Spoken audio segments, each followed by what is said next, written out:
किले के एक सिपाही ने आकर सलूट करते हुए कहा, सर, मिस्टर क्रिस्टोफर मिकी तशरीफ ला रहे हैं। इतला देने वाला 2 कदम पीछे हट गया ताकि मुझे आने का रास्ता मिल सके। मैं दरवाजे से गुजरकर उस बड़े से हॉलनुमा कमरे में पहुंच गया। मुझे देखते ही सरपंच साकित खड़ा रह गया। उसके दीदे हैरानी से फैल गए थे। मेरी आवाज़ सुनने के बाद मेरे आने का यकीन करने के बावजूद वो बेयकीनी से देख रहा था। उधर हदीका तेजी से चलती हुई मेरे पास आई, बिल्कुल मेरे करीब पहुंचकर ठहर गई। सर उठाकर मेरी तरफ देखने लगी। उसने सर उठाया था, मुझे तो चादर उठी हुई लग रही थी। इस अंदाज से वो दूसरों को देख सकती थी, दूसरे उसे नहीं देख सकते थे। वह बहुत कुछ कहना चाहती थी मेरे सामने। एक बड़ी सी चादर नहीं थी बल्कि सख्त पत्थरों से लिपटा हुआ आतिशफिशां था, जिसके अंदर जाने क्या कुछ पक रहा था, और वो आतिशफिशां की तरह उबल पड़ने को जैसे तैयार थी। उस बड़े से हॉलनुमा कमरे में गहरी खामोशी छा गई थी। सब अपनी जगह गुमसुम खड़े हुए मुझे और हदीका को देख रहे थे। हदीका के अंदाज को समझ रहे थे, जैसे अब तब में वो बोलने वाली हो या बेनकाब होने वाली हो। सी सरपंच का पागलपन बोलने की हद तक खत्म हो चुका था, देखने की हद तक बरकरार था। अब तक दीदे फाड़े मुझे देख रहा था। अब भी उसका दिमाग मेरे वजूद से इनकार कर रहा था। फिर वो एकदम से फट पड़ा। मेरी तरफ हाथ उठाकर उसने कहा, तुम कौन हो? सच सच बताओ, तुम कौन हो? वो एक कदम आगे बढ़कर बोला, कंट्रोल रूम का ऑफिसर कह रहा था तुम जादूगर हो। वो तुम्हारे सामने बार बार टावर के जीने पर चढ़ता था और उतरता था, फिर चढ़ता था और उतरता था। वो महसूस करता था जैसे कोई अनजानी ताकत उसे बार बार बुलंदी पर चढ़ने और उतरने पर मजबूर कर रही है। बोलो, तुम कौन सा इल्म जानते हो? कौन हो तुम? वह फिर एक कदम आगे बढ़कर दोनों हाथ उठाकर हिलाते हुए बोला, मेरे और इसराइली ऑफिसर के दरमियान जो तयशुदा कोड वर्ड्स थे, वह सिर्फ कंट्रोल रूम के सिग्नल मैन को मालूम थे। किसी चौथे आदमी को इसका इल्म नहीं था। यह नामुमकिन है कि कोई किसी भी जरिए से वो कोड वर्ड्स मालूम कर लेता। तुमने कैसे मालूम किया? तुम्हें कैसे मालूम था कि 2 मोटर बोट में 10 इसराइली इंस्ट्रक्टर आने वाली हैं और उनके कोड वर्ड्स वही हैं जो तुमने अदा किए थे? तुम कौन सा इल्म जानते हो? वो एक एक कदम आगे बढ़ रहा था, मगर मेरे करीब आना नहीं चाहता था। गैर शऊरी तौर पर मुझसे खौफजदा था। वो कतरा कर दूसरी तरफ जाते हुए मेरी तरफ मुड़कर बोला, वो जो इसराइली इंस्ट्रक्टर हमारे यहाँ आने वाला था, जिसने मेरे बेटे को टावर से उतार कर यहाँ तक पहुँचाया, उसका बयान है जब भी वो कोड वर्ड्स अदा करना चाहता था उसके दिमाग में गड़बड़ पैदा होती थी और वो हमारे सिग्नल मैन तक अपने मखसूस कोड वर्ड्स नहीं पहुँचा सकता था। उसका बयान है ऐसी दिमागी गड़बड़ सिर्फ टेलीपैथी के जरिए हो सकती है। बताओ, क्या तुम ये इल्म जानते हो? आखिर तुम कौन हो? हदीका कभी मुझे देखती थी, कभी सी सरपंच की तरफ देखने लगती। उसकी बातों को सुनती थी, फिर मुझे देखती थी। जब उसने टेलीपैथी का जिक्र किया तो उसने बेख्तियार मेरे बाजू को दोनों हाथों से थाम लिया। उसके हाथों की गिरफ्त मेरे बाजू पर मजबूत थी, जैसे तस्दीक कर रही हो, हाँ तुम ये इल्म जानते हो। या जैसे मेरे बाजू को सिर्फ अपना समझकर अपनाइयत से पूछ रही हो, बोलो, मुझसे तो ना छुपाओ। सी सरपंच मुझसे दूर ही दूर कतराता हुआ मेरे अकब में पहुंच गया। मैंने उसे पलट कर नहीं देखा। मेरी टेलीपैथी की आंख देख रही थी। वो कह रहा था, बोलो, हाँ बोलो, तुम कौन हो? कोई शख्स उस नशेबी रास्ते से गुजरने के बाद वापस नहीं आ सका। मैंने जितनों को मौत की सजा दी वो सब समुंदर की गहराई में पहुंच गए। तुम कौन हो जिसे मौत भी ना मार सकी? बड़ी देर बाद मैंने उसे जवाब दिया, मैं क्रिस्टोफर मिकी हूँ। चंद रोज पहले मैंने एलानिया कहा था कि वो रात मेरी जिंदगी की आखिरी रात है। अगर किसी तरह मौत के मुंह में जाने से बच गया तो फिर दुनिया की कोई ताकत मुझे नहीं मार सकेगी। सिर्फ खुदा की मर्जी से मैं तबई मौत मर सकूंगा। चूंकि अभी मेरी हयात बाकी है, मौत का वक्त नहीं आया, इसलिए मैं आज भी जिंदा वापस आ गया हूँ। मेरी पेशेंटगोई पहले भी दुरुस्त थी, आज भी दुरुस्त साबित हो रही है। सी सरपंच मेरे अकब से चलता हुआ दूर ही से कतराता हुआ मेरे बाएं तरफ आया, फिर कहने लगा, क्रिस्टोफर मिकी ने उस रात जो ऐलान किया था वो तुमने भी सुना था या फिर अपने इलम से मालूम किया था कि वो रात उसकी आखिरी रात है, लिहाजा उसकी जगह तुम्हें लेना चाहिए। ये तुम्हारा इलम है जिसके जरिए तुमने मालूम किया कि टावर की बुलंदी पर मेरा बेटा जानबिल मोरिया मौजूद है, वरना तुम्हें इसका कोई इलम नहीं था। बताओ, तुम्हें कैसे पता चला कि वो टावर की बुलंदी पर कंट्रोल रूम में है? वो तो ट्रांसमीटर के जरिए सिर्फ मुझसे गुफ्तगू कर रहा था। तुम्हें कैसे पता चला हमारे दरमियान गुफ्तगू हो रही है और जो बातें हो रही हैं वो बाप बेटे के दरमियान हो रही हैं? मैंने ठहरे हुए लहजे में कहा, सी सरपंच, यहाँ आने से पहले मैं तुम्हारा जायचा साली रेत पर बना चुका था, जिसे हदीका और दूसरे मुजाहिदीन ने देखा था।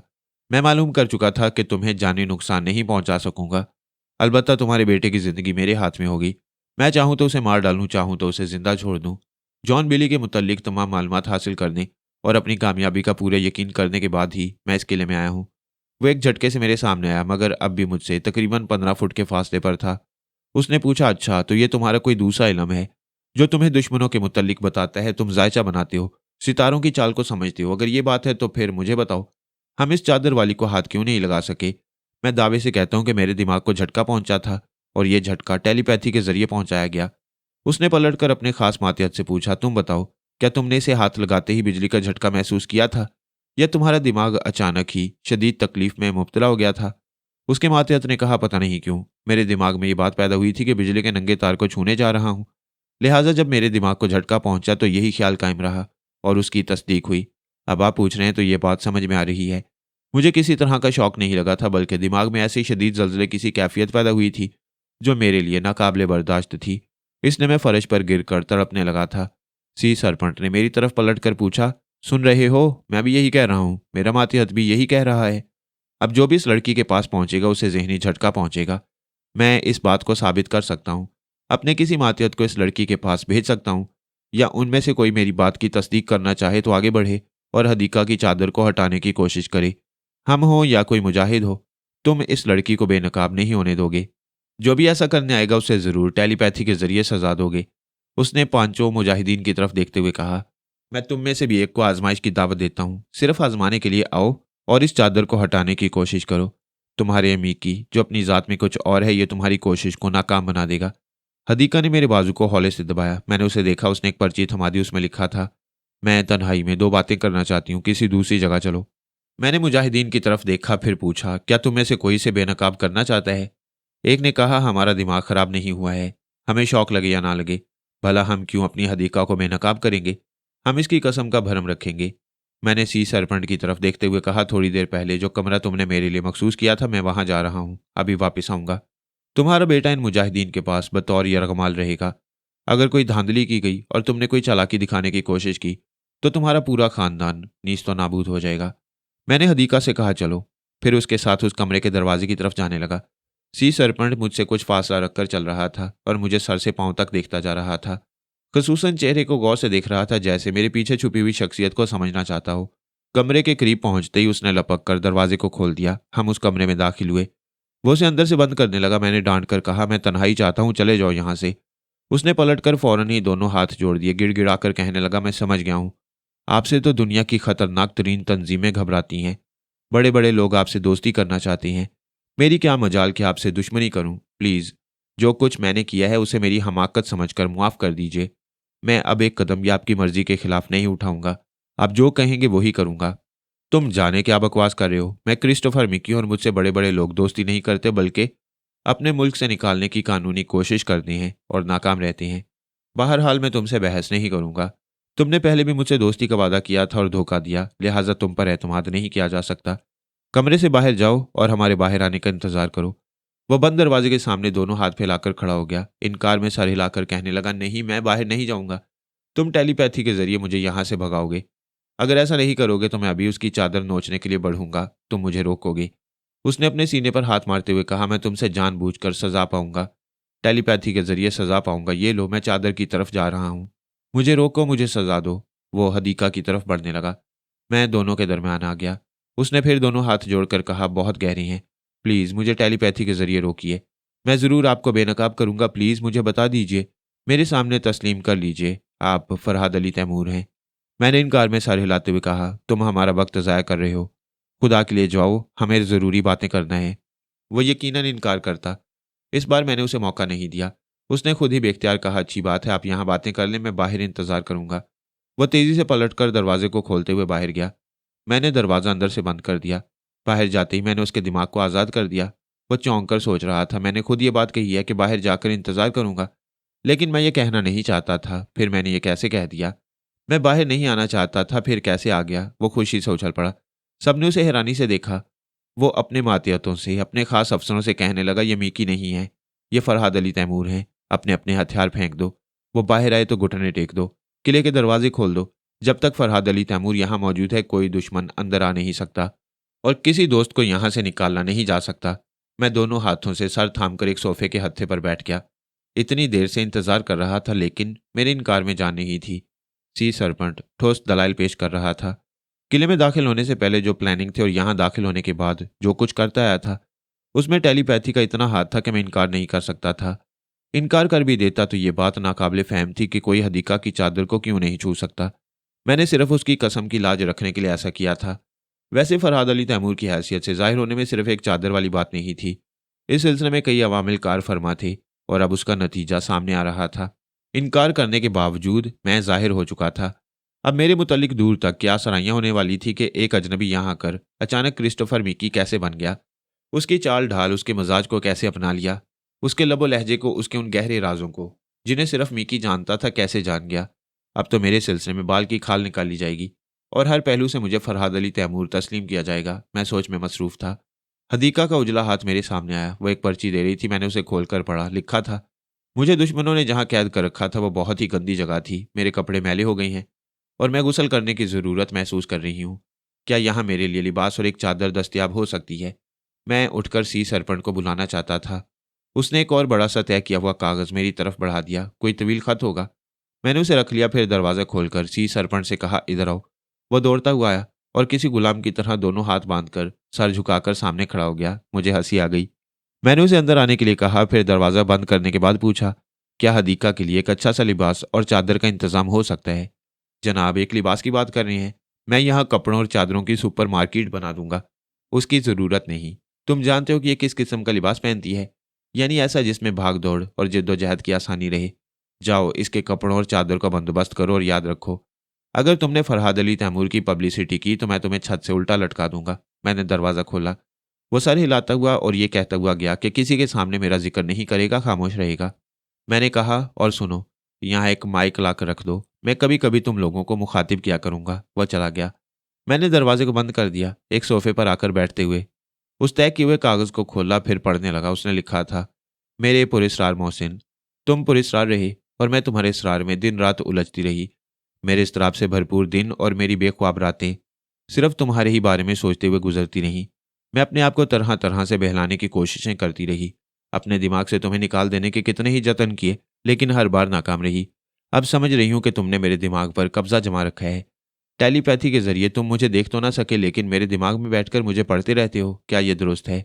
मैं खत अधूरा छोड़कर उठ गया। फिर उसे मुखातिब करते हुए बोला, मैंने अभी तक तुम्हारी आवाज़ नहीं सुनी, तुम्हारा चेहरा नहीं देखा, तुम्हारी आंखों में झांकने का मौका नहीं मिला। फिर भला तुम्हारे दिमाग में कैसे पहुंच सकता हूँ? टेलीपैथी यानी ख्याल ख्वानी के लिए चंद बुनियादी शराइत हैं। वो शराइत पूरी ना हो तो हम किसी के दिमाग में नहीं पहुंच सकते। ये जो तुम कह रही हो कि मैं तुम्हारे दिमाग पर कब्जा जमा चुका हूं तो दुरुस्त नहीं है। बात को समझने का फ़र्क होता है। और फ़र्क यह है कि मैं तुम्हारे दिमाग पर नहीं, दिल पर कब्जा जमा चुका हूं। इसीलिए मुस्तरिब रहती हो, दिन रात मेरे पीछे भागती हो।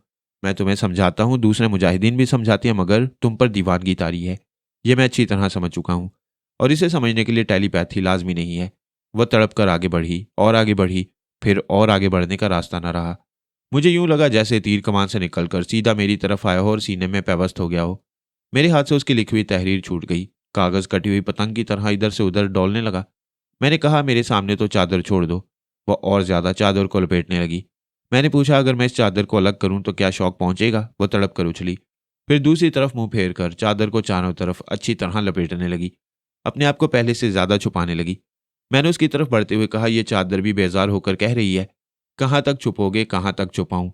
मेरा बस चले तो ये मुखड़ा दिखाऊं? उसने दोनों हाथों से चेहरे को ढांप लिया, हालांकि चेहरा पहले ही छुपा हुआ था। मैंने उसके शाने पर हाथ रखा, फिर चादर को एक मुट्ठी की गिरफ्त में लिया। वो नहीं नहीं के अंदाज में सर को तेजी से हिलाने लगी। उसने एक हाथ अपने शाने की तरफ बढ़ाकर मेरे हाथ को थाम लिया ताकि मैं चादर को ना खींच सकूं। मुझे उस पर बड़ा तरस आया। वो एक वहम से चिपकी हुई थी, चादर छोड़ना नहीं चाहती थी। जब उसकी मर्जी यही थी तो यही सही। मैंने एक गहरी सांस लेकर कहा, मैली सी चादर में लिपटी हुई हो, क्या दिल घबराता नहीं है? तुम तो बड़ी नफासत पसंद हो। वो चुप रही। मैंने फिर कहा, एक तरीका है, अगर रोशनी गुल हो जाए तो गहरी तारीकी में चादर उतार सकती हो। उसने इनकार में सर हिलाया। मैंने पूछा, क्या मुझ पर एतमाद नहीं है? उसने हाँ हाँ के अंदाज में सर हिलाया। मैंने कहा, मैं जुबान देता हूँ, जिस तरह दुश्मनों के सामने तुम्हें बेनकाब नहीं होने दिया, उसी तरह अपने सामने भी पर्दा रखूंगा। ये एक मर्द का वादा है। दरवाजे पर दस्तक सुनाई दी। मैंने ख्याल ख्वानी के जरिए मालूम किया, सी सरपंट वहां खड़ा हुआ था। मैंने दरवाज़ा खोल दिया। वो एक माइक और एक बड़ा सा पैकेट ले आया था। उसने अंदर आते हुए माइक को एक जगह रख दिया। इसमें मुख्तलिफ किस्म के जोड़े और मुख्तलिफ रंगों की चादरें हैं, आपको जो भी पसंद आ जाए। वो पैकेट मेरी तरफ बढ़ाकर बोला। मैंने हदीका की तरफ देखा। वो चादर की आड़ से लिबास को देख रही थी। मैंने कहा, तुम जाओ, जो कुछ कहना होगा मैं माइक के जरिए कहूंगा। वो चला गया। मैंने दरवाजे को अंदर से बंद कर दिया। हदीका तेजी से लिबास के पास गई। एक एक को उठाकर देखा, फिर उसमें से एक लिबास और एक चादर पसंद करके बाथरूम जाने लगी। मैंने कहा, जब वापस आओगी तो कमरे में तारीकी होगी, इसलिए चादर का तकल्लुफ ना करना। वो रुक कर मेरी बात सुन रही थी, फिर बाथरूम में चली गई। दरवाजे को अंदर से बंद कर दिया। मैं माइक स्टैंड को उठाकर उसे सोफे के सामने ले आया, वहां बैठ गया। थोड़ी देर तक सोचता रहा मुझे क्या कहना चाहिए। फिर मैंने माइक को ऑन करते हुए कहा, मेरे जांबाज मुजाहिदो, तुमसे क्रिस्टोफर मिकी मुखातिब है। मेरे मुतल्लिक तुम सब पहले से जानते थे, मैं मिकी नहीं हूं। तुम लोगों ने मेरे राज को एक अहम राज बनाकर अपने सीनों में छुपाए रखा, इसीलिए मैं तुम सबका मशकूर और ममनून हूं। सी सरपंट ने मेरे बारे में बड़े ठोस दलाइल दिए हैं। अब मैं खुद को छुपा कर नहीं रख सकता, लिहाजा जिन साथियों पर मेरा बेहद एतमाद है उनके सामने पहली बार एतराफ़ कर रहा हूं। इस वक्त तुम सबसे फरहाद अली तैमूर मुखातिब है। मैं चंद लम्हों के लिए खामोश हुआ और टेलीपैथी की स्क्रीन पर हॉल में मौजूद अफराद को देखने लगा। उनमें मुजाहिदीन भी थे, सी सरपंच के सिपाही और अफसरान भी थे। मेरे चुप होते ही वो फरहाद अली तैमूर के इंकशाफ पर आपस में एक दूसरे से सरगोशियां करने लगे। कुछ खुश थे, कुछ हैरान थे और सवाली नजरों से अपने बॉस सी सरपंच को देख रहे थे। शायद सोच रहे हो कि टेलीपैथी का नाकाबिले शिकस्त हथियार इस किले में आ गया है। अब यहाँ का मालिक व मुख्तार कौन होगा, फरहाद अली तैमूर या सी सरपंच? मैंने उन्हें मुखातिब किया, सबसे पहले तो मैं मुजाहिदीन से कहूंगा कि वो जॉन बिली को आज़ाद कर दें। सी सरपंच खुशी से उछल पड़ा, दोनों हाथ उठाकर दुआ देने के अंदाज में कहने लगा, फरहाद अली तैमूर, तुम्हारा खुदा तुम्हें हमेशा सलामत रखे। खुदा मुझ जैसे दुश्मनों को तुम्हारे कदमों की खाक बनाए। आह, मैंने तुमसे कितनी बुराई की और तुम कितनी नेकी कर रहे हो। सच है, जब नेकी अपने मुंह से बदी पर थूकती है तो शर्म से मुंह छुपाने को जगह नहीं मिलती। मैंने कहा, नेकी अव्वल नेकी है, आखिर नेकी है, वो किसी पर थूकती नहीं है। तुम अपनी उल्टी सीधी बातें अपने पास रखो और कम बोला करो, मेरी बातें सुनो। वो चुप हो गया। सबके सब सर उठाए दीवार के उस हिस्से को देख रहे थे जहां एक खुफिया माइक लगा हुआ था। मैंने कहा, सी सरपंच, पहले मैंने रिवॉल्वर के जरिए तुम्हारे बेटे को मार डालने की धमकी दी थी। अपने मुजाहिदीन का पहरा बिठा दिया था ताकि वो टावर के कंट्रोल रूम से ना निकल सके। अगर मैं फरहाद अली तैमूर की हैसियत से पहले ही जाहिर हो जाता तो इतने तकल्लुफात की ज़रूरत पेश ना आती। मैं ख्याल ख्वानी के जरिए सिर्फ तुम्हारे बेटे जॉन ही के नहीं बल्कि तुम्हारी बीवी, तुम्हारी बड़ी बेटी और 2 छोटे बच्चों के दिमागों में भी जब चाहूं पहुंच सकता हूं। अगर तुम्हारे दिमाग में ये कीड़ा कुल बुलाए कि तुम मुझे इस कमरे से निकलने नहीं दोगे, चारों तरफ से घेर लोगे, तो ये तुम्हारी बहुत बड़ी नादानी होगी। वो नहीं नहीं के अंदाज में सर हिलाता हुआ कह रहा था, मैं कभी ऐसी जुर्रत नहीं कर सकता। तुम जुर्रत करो या ना करो, मैं तुम पर अच्छी तरह वाजे कर दूं कि मैंने तुम्हारे ख्यालात पढ़ लिए हैं। मैं जिस कमरे में हूं उसके आसपास तक कोई ऐसा जमींदोज हिस्सा नहीं है जहां धमाका करने वाले हथियार या बारूदी लाइन हो। मेरे इस कमरे को गैस चैम्बर भी बनाया नहीं जा सकता, शायद तुम नहीं जानते। सोच की लहरें दुनिया के आखिरी सिरे तक पहुंचती हैं, इसलिए ये ना सोचना कि तुम्हारे बीवी बच्चे दुनिया के किसी गोशे में जाकर छुप जाएंगे। चूंकि मैं इस कमरे में सुबह तक अपना तहफ़्फ़ुज़ चाहता था, इसलिए उसे तरह तरह से धमका रहा था। मैंने सी सरपंच से पूछा, क्या तुम्हें मालूम है कि इन दिनों मेरी शरीक हयात रसवंती वादी काफ में है? जी हाँ, अच्छी तरह जानता हूँ कि मादाम रसवंती एक नई मुमलिकत कायम कर रही हैं। मैं आपको मुबारकबाद देता हूँ। तुम मुझे नहीं, अपनी ज़ुबान से मेरी शरीक हयात को मुबारकबाद देना, वो इस वक्त तुम्हारे दिमाग में मौजूद है। हाय, उसने हैरानी से आंखें फाड़कर खला में तकते हुए कहा, क्या मादाम मेरे दिमाग में है? क्या मेरी इतनी इज्जत अफजाई हो रही है? मैंने रसवंती के लबो लहजे में कहा, हाँ मैं मौजूद हूँ, तुम्हें समझाने आई हूँ। इस वक्त मेरे शौहर तुम्हारे मेहमान हैं। अगर उनके जिस्म पर हल्की सी खराश भी आई तो याद रखो, मैं वादी काफ में बैठे ही बैठे तुम्हारे किले की ईंट से ईंट बजा दूंगी। तुम्हारे बीवी बच्चे यूं तड़प तड़प कर मरेंगे कि तुम आंखों से देखते रहोगे। खुद मरना चाहोगे लेकिन मर नहीं सकोगे। क्या इतना कह देना काफ़ी है? वह जल्दी जल्दी सर हिलाकर बोला, जी हाँ, मैं समझता हूँ। मैं कभी जुर्रत नहीं कर सकता। मैं आप लोगों का खादिम हूँ। और सुनो, मैं अपने शौहर के मामलात में मदाखलत नहीं करती, चुपचाप उनके पास आती हूँ, खैरियत मालूम करके चली जाती हूँ। लिहाजा तुम मुझे मदाखलत पर मजबूर ना करना। अब मैं जा रही हूँ। मैं एक लम्हे के लिए चुप हुआ, फिर मैंने उसे मुखातिब करते हुए कहा, मैं भी तुम्हारे दिमाग में मौजूद था और सुन रहा था, तुम्हारी सोच भी पढ़ रहा था। मुझे यकीन है तुम कोई मक्कारी नहीं दिखाओगे। फिर मैंने बुलंद आवाज से उन मुजाहिदीन को मुखातिब किया जो किले के साहली इलाके पर काबिज थे। मेरे मुजाहिदो, तुमने जो महाज बना रखा है अब उसे ख़त्म कर दो। इस किले में यूं तो 1 दर्जन ट्रक हैं, लेकिन तुम 2 ट्रक अपने कब्जे में लो। एक में हथियार लाद कर ले जाओ और दूसरे में करेंसी नोट और हीरे जवाहरात की चंद पेटियां ले जा सकते हो। सी सरपंच का चेहरा जर्द पड़ गया था। वह बुखलाया हुआ सर उठाकर स्पीकर की तरफ देख रहा था। मैंने पूछा, सरपंच, क्या तुम मुजाहिदीन को वो हथियार, करेंसी नोट और कुछ हीरे जवाहरात दोगे या उन्हें बताऊं कि किन तय खानों में ये चीज़ें छुपा कर रखी गई हैं? उसने हैरानी से पूछा, कि आप ये भी जानते हैं? क्या टेलीपैथी ज़मीन में गड़े हुए खजानों तक पहुंचा देती है? हाँ, जो लोग खजाना गाड़ कर रखते हैं मैं उनके दिमागों से मालूम कर लेता हूँ। मैंने तुम्हारे दिमाग से बहुत कुछ पढ़ लिया है, इंकशाफ करूंगा तो हैरत से मर जाओगे। मैं मानता हूँ, तुमसे कोई बात छुपी नहीं रहती। मैं खुद जा रहा हूँ। प्लीज़ उनसे कह दो कि ज़्यादा मुतालबा न करें वरना मैं लुट जाऊंगा। मैंने कहा ना, हीरे जवाहरात की 2 पेटियां, करेंसी नोटों की कम से कम 10 पेटियां दे दो, मगर वो नोट अमेरिकी डॉलर, फ्रांसीसी फ्रांक और ब्रिटिश पाउंड हो। वो लड़खड़ाते हुए कदमों से यूं झुककर जाने लगा जैसे कमर टूट गई हो। एक मुजाहिद एहतियातन उसके साथ जा रहा था। मैंने उसके दिमाग में पहुंचकर कहा, मैं फरहाद तुमसे मुखातिब हूं। पहले तो वो गड़बड़ाया, फिर उसने तस्दीक के लिए पूछा, क्या वाकई मैं फरहाद साहब के लबो लहजे को अपने दिमाग में महसूस कर रहा हूँ? हाँ, मैंने कहा ना, मैं फरहाद हूँ, गौर से सुनो। ये दोनों ट्रक सीधे बुजुर्ग जलीलुल कदर के पास जाएंगे, या वहां पहुंचाने में खतरा हो तो किसी मुनासिब जगह छुपा देना और बुजुर्ग जलीलुल कदर को इतला दे देना। वही इन हथियारों को तकसीम करेंगे। करेंसी नोटों और हीरे जवाहरात को किन मुसारिफ में लाना है वो खुद फैसला करेंगे। उस हॉल में 4 मुजाहिदीन रह गए थे। मैंने उनसे कहा वो आराम से सो जाएं। अगर किसी तरह की बेतमीनानी हो तो एक जागता रहे, वैसे किसी तरफ का अंदेशा नहीं है। मैंने माइक को ऑफ करके बाथरूम की तरफ देखा। दरवाज़ा अभी तक बंद था। मैंने जूते और मोजे उतारे, माइक स्टैंड को एक तरफ रखा, कमरे की तमाम बत्तियां गुल कर दी, फिर आराम से पलंग पर लेट गया। अब मेरे आसपास गहरी तारीकी थी। ये बात समझ में आ गई थी कि मैं यहाँ खुद को छुपा कर नहीं रख सकूंगा।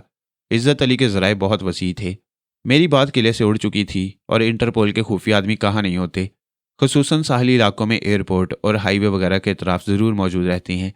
सी सरपंच जैसे बदनाम लोगों को हमेशा नज़रों में रखते हैं। हो सकता है उनका कोई आदमी ये बात ले उड़े और इज्जत अली तक पहुंचा दे तो उसका दिल मैला होगा। वो सोचेगा हमारे लिए इतना कुछ करता है और मैं उससे छुपता हूं, जबकि छुपने की कोई माकूल वजह नहीं है।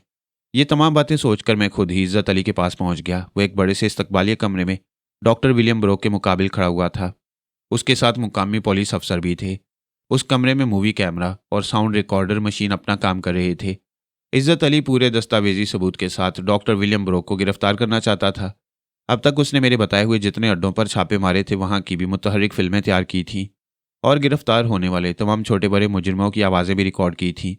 उस वक्त इज्जत अली कह रहा था, डॉक्टर मैं मानता हूं तुम बहुत ही मुअज़्ज़ज़ हो। तुम्हारे और दूसरे गोल्डमैन के खिलाफ सबूत फराहम करना बहुत मुश्किल है। अगर किसी तरह सबूत फराहम किया गया तब भी शायद दुनिया वाले इतने मुअज़्ज़ज़ डॉक्टर को मुनशियात का ताजिर तस्लीम नहीं करेंगे। डॉक्टर विलियम ब्रोक ने गुस्से से कहा, यू शट अप, तुम्हारी इतनी मजाल के मुझसे इस अंदाज में गुफ्तगू करो। माना कि तुम इंटरपोल के बहुत बड़े ऑफिसर हो, लेकिन इसका यह मतलब नहीं है कि तुम इज्जतदारों के गिरेबान पर हाथ डालो।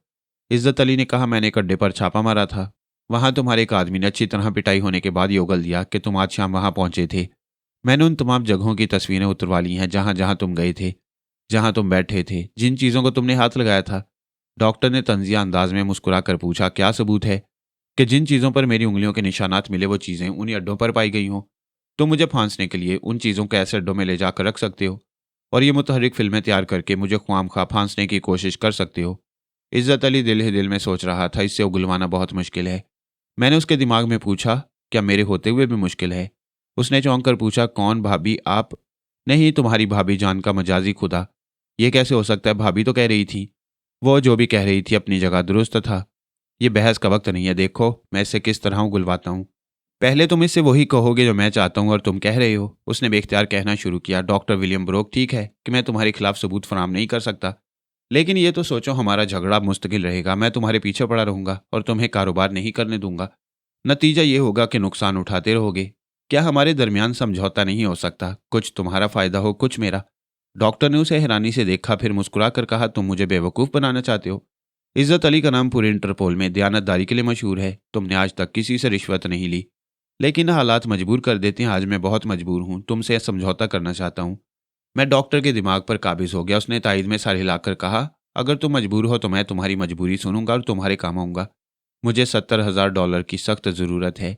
हमारे जैसे ऑफिसर के लिए ये रकम इतनी बड़ी है कि तमाम उम्र मुलाजमत करके भी हासिल नहीं कर सकते।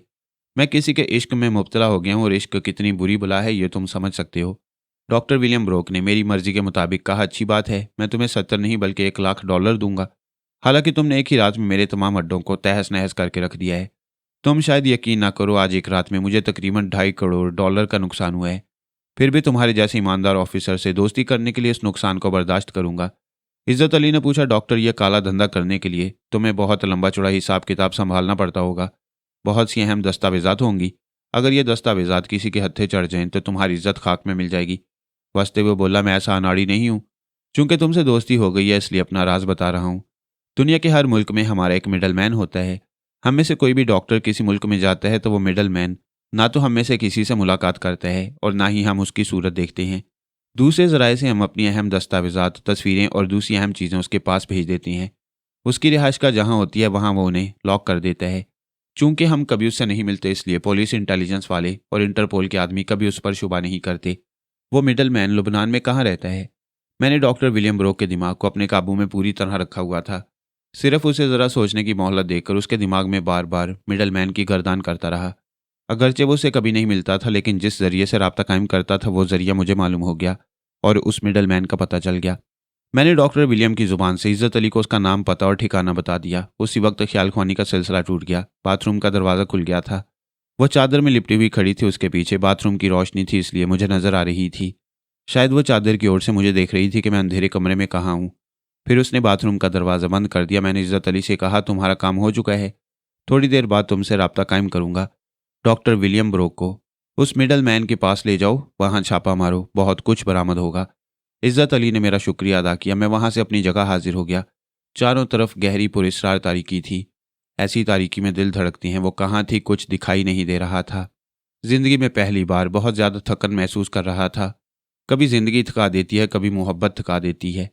एक तो मैं मैदान अमल में बहुत कम आने का आदी हूँ। अक्सर ये शिकायत रहती है कि मैं तारीख गोशे में रहकर सिर्फ ख्याल ख्वानी क्यों करता हूँ, खुद दुश्मनों से निमटने के लिए सामने क्यों नहीं आता।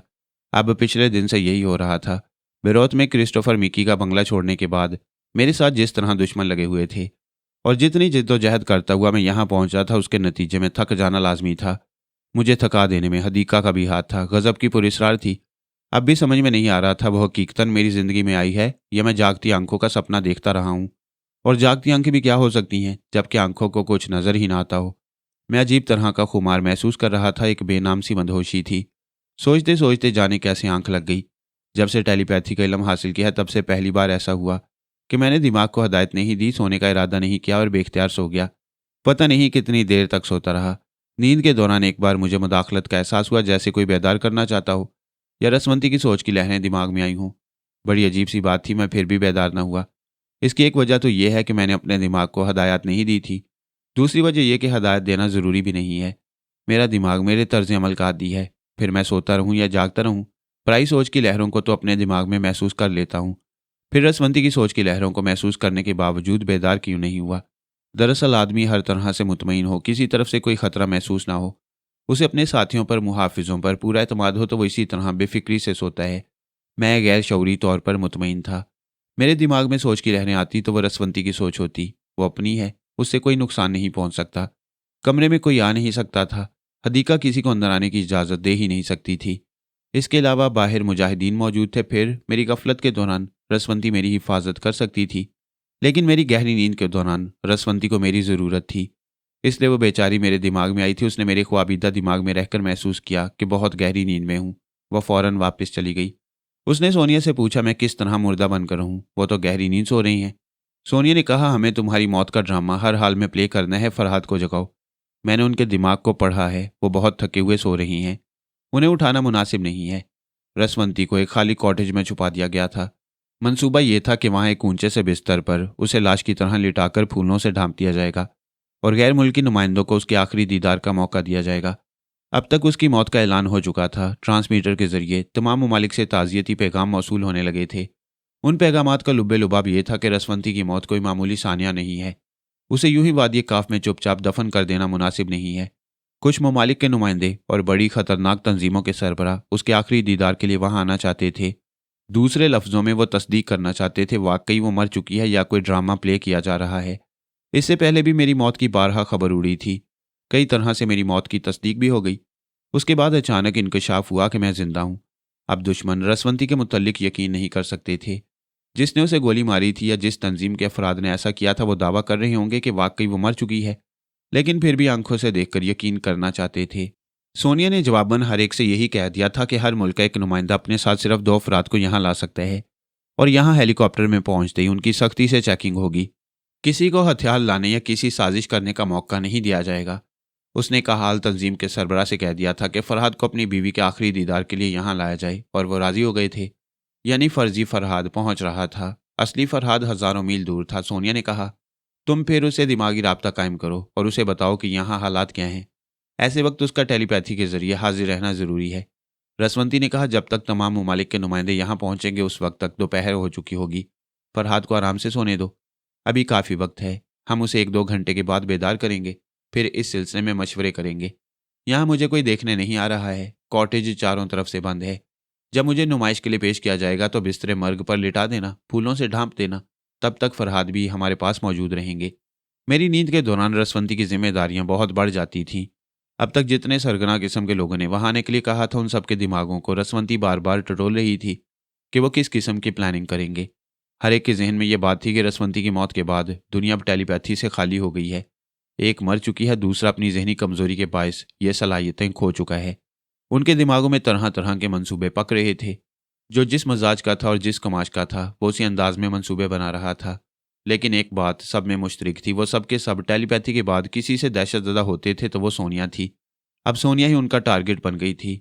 उनके इरादों के मुताबिक अगर सोनिया को ख़त्म कर दिया जाए तो फिर इस वादी की अहमियत ज़रा बराबर नहीं रहेगी। हालांकि सोनिया को किसी नई मुमलिकत के कायम करने का शौक़ नहीं था, ना ही वो ऐसे बखेड़ों में पड़ना चाहती थी। ताहम उसका वजूद ही खतरनाक तंजीमों के लिए एक चैलेंज होता, और इस चैलेंज को ख़त्म कर देने का यह सुनहरी मौका था। यहूदी पारस के मुतल्लिक प्लानिंग कर रहे थे और डमी फरहाद को समझा रहे थे। चूंकि आपकी शरीके हयात अब इस दुनिया में नहीं रही, इसलिए पारस की देखभाल की जिम्मेदारी आपका फ़र्ज़ है। आप ये फ़र्ज़ अदा ना कर सकेंगे, लेकिन यहाँ सरकारी तौर पर पारस की बहुत अच्छी तरह परवरिश होगी। आप अपनी शरीके हयात की आखिरी रसूमात में शरीक होने के बाद वापसी में पारस को अपने साथ ले आएं। वो पारस को अपने कब्जे में रखना चाहते थे और उसके लिए डमी फरहाद की पीठ पर हाथ फेर रहे थे। सुपर मास्टर और मास्कमैन की तंजीम के तमाम बॉस और मास्टर तकरीबन एक तरह की मंसूबाबंदी कर रहे थे। उनका इरादा था सोनिया को हलाक न किया जाए बल्कि पारस को अगवा किया जाए। पारस उनके पास रहेगा तो सोनिया उनकी तरफ आएगी। वह बच्चे को उसकी कमज़ोरी बनाकर उसे मजबूर करेंगे कि वह फरहाद को यहूदी असरात से निकाले और उसे इसराइल से निकालकर दूसरे मुल्क में ले जाए। मैंने इसलिए सोनिया को रसवंती की मौत का ड्रामा प्ले करने का मशवरा दिया था ताकि मालूम हो सके कि दुश्मन कितनी तरह के गेम खेल सकते हैं। बाज़ इंतहा पसंद दुश्मनों का यह हतमी फैसला था कि किसी तरह का रिस्क न लिया जाए। रसवंती की आखिरी रसूमात में सोनिया मौजूद होगी और फरहाद भी होगा, लिहाजा पहली फुर्सत में उन दोनों को गोली मार दी जाए।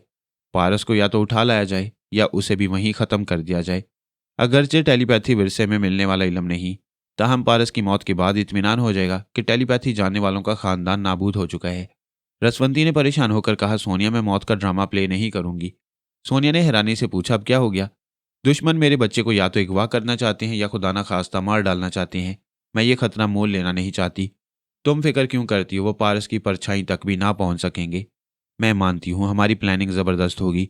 यूं भी हम जितनी उलझनों में फंसते और निकलते आए हैं, उनके पेश नज़र इस उलझन से भी निकल जाएंगे। सवाल ये पैदा होता है, जब हमने दुश्मनों के दिमागों को अच्छी तरह पढ़ लिया है, उनकी अदावतों को समझ लिया है, तो फिर इस ड्रामे को प्ले करने का क्या जवाज रह जाता है? मुझे फरहाद ने जो मशवरा दिया था मैं उस पर अमल कर रही हूँ, लेकिन हम सब तुम्हारी जहानत पर भरोसा करते हैं। तुम्हारा अपना क्या ख्याल है? एक तरह से तुम्हारा ख्याल दुरुस्त है कि जब हमें दुश्मनों के मुतल्लिक सब कुछ मालूम हो चुका है तो फिर ख्वामख्वाह पारस के सिलसिले में कोई रिस्क नहीं लेना चाहिए। मुझे तो ज़हनी और जिस्मानी तौर पर ज़्यादा से ज़्यादा मसरूफ़ रहने के लिए कोई बहाना चाहिए।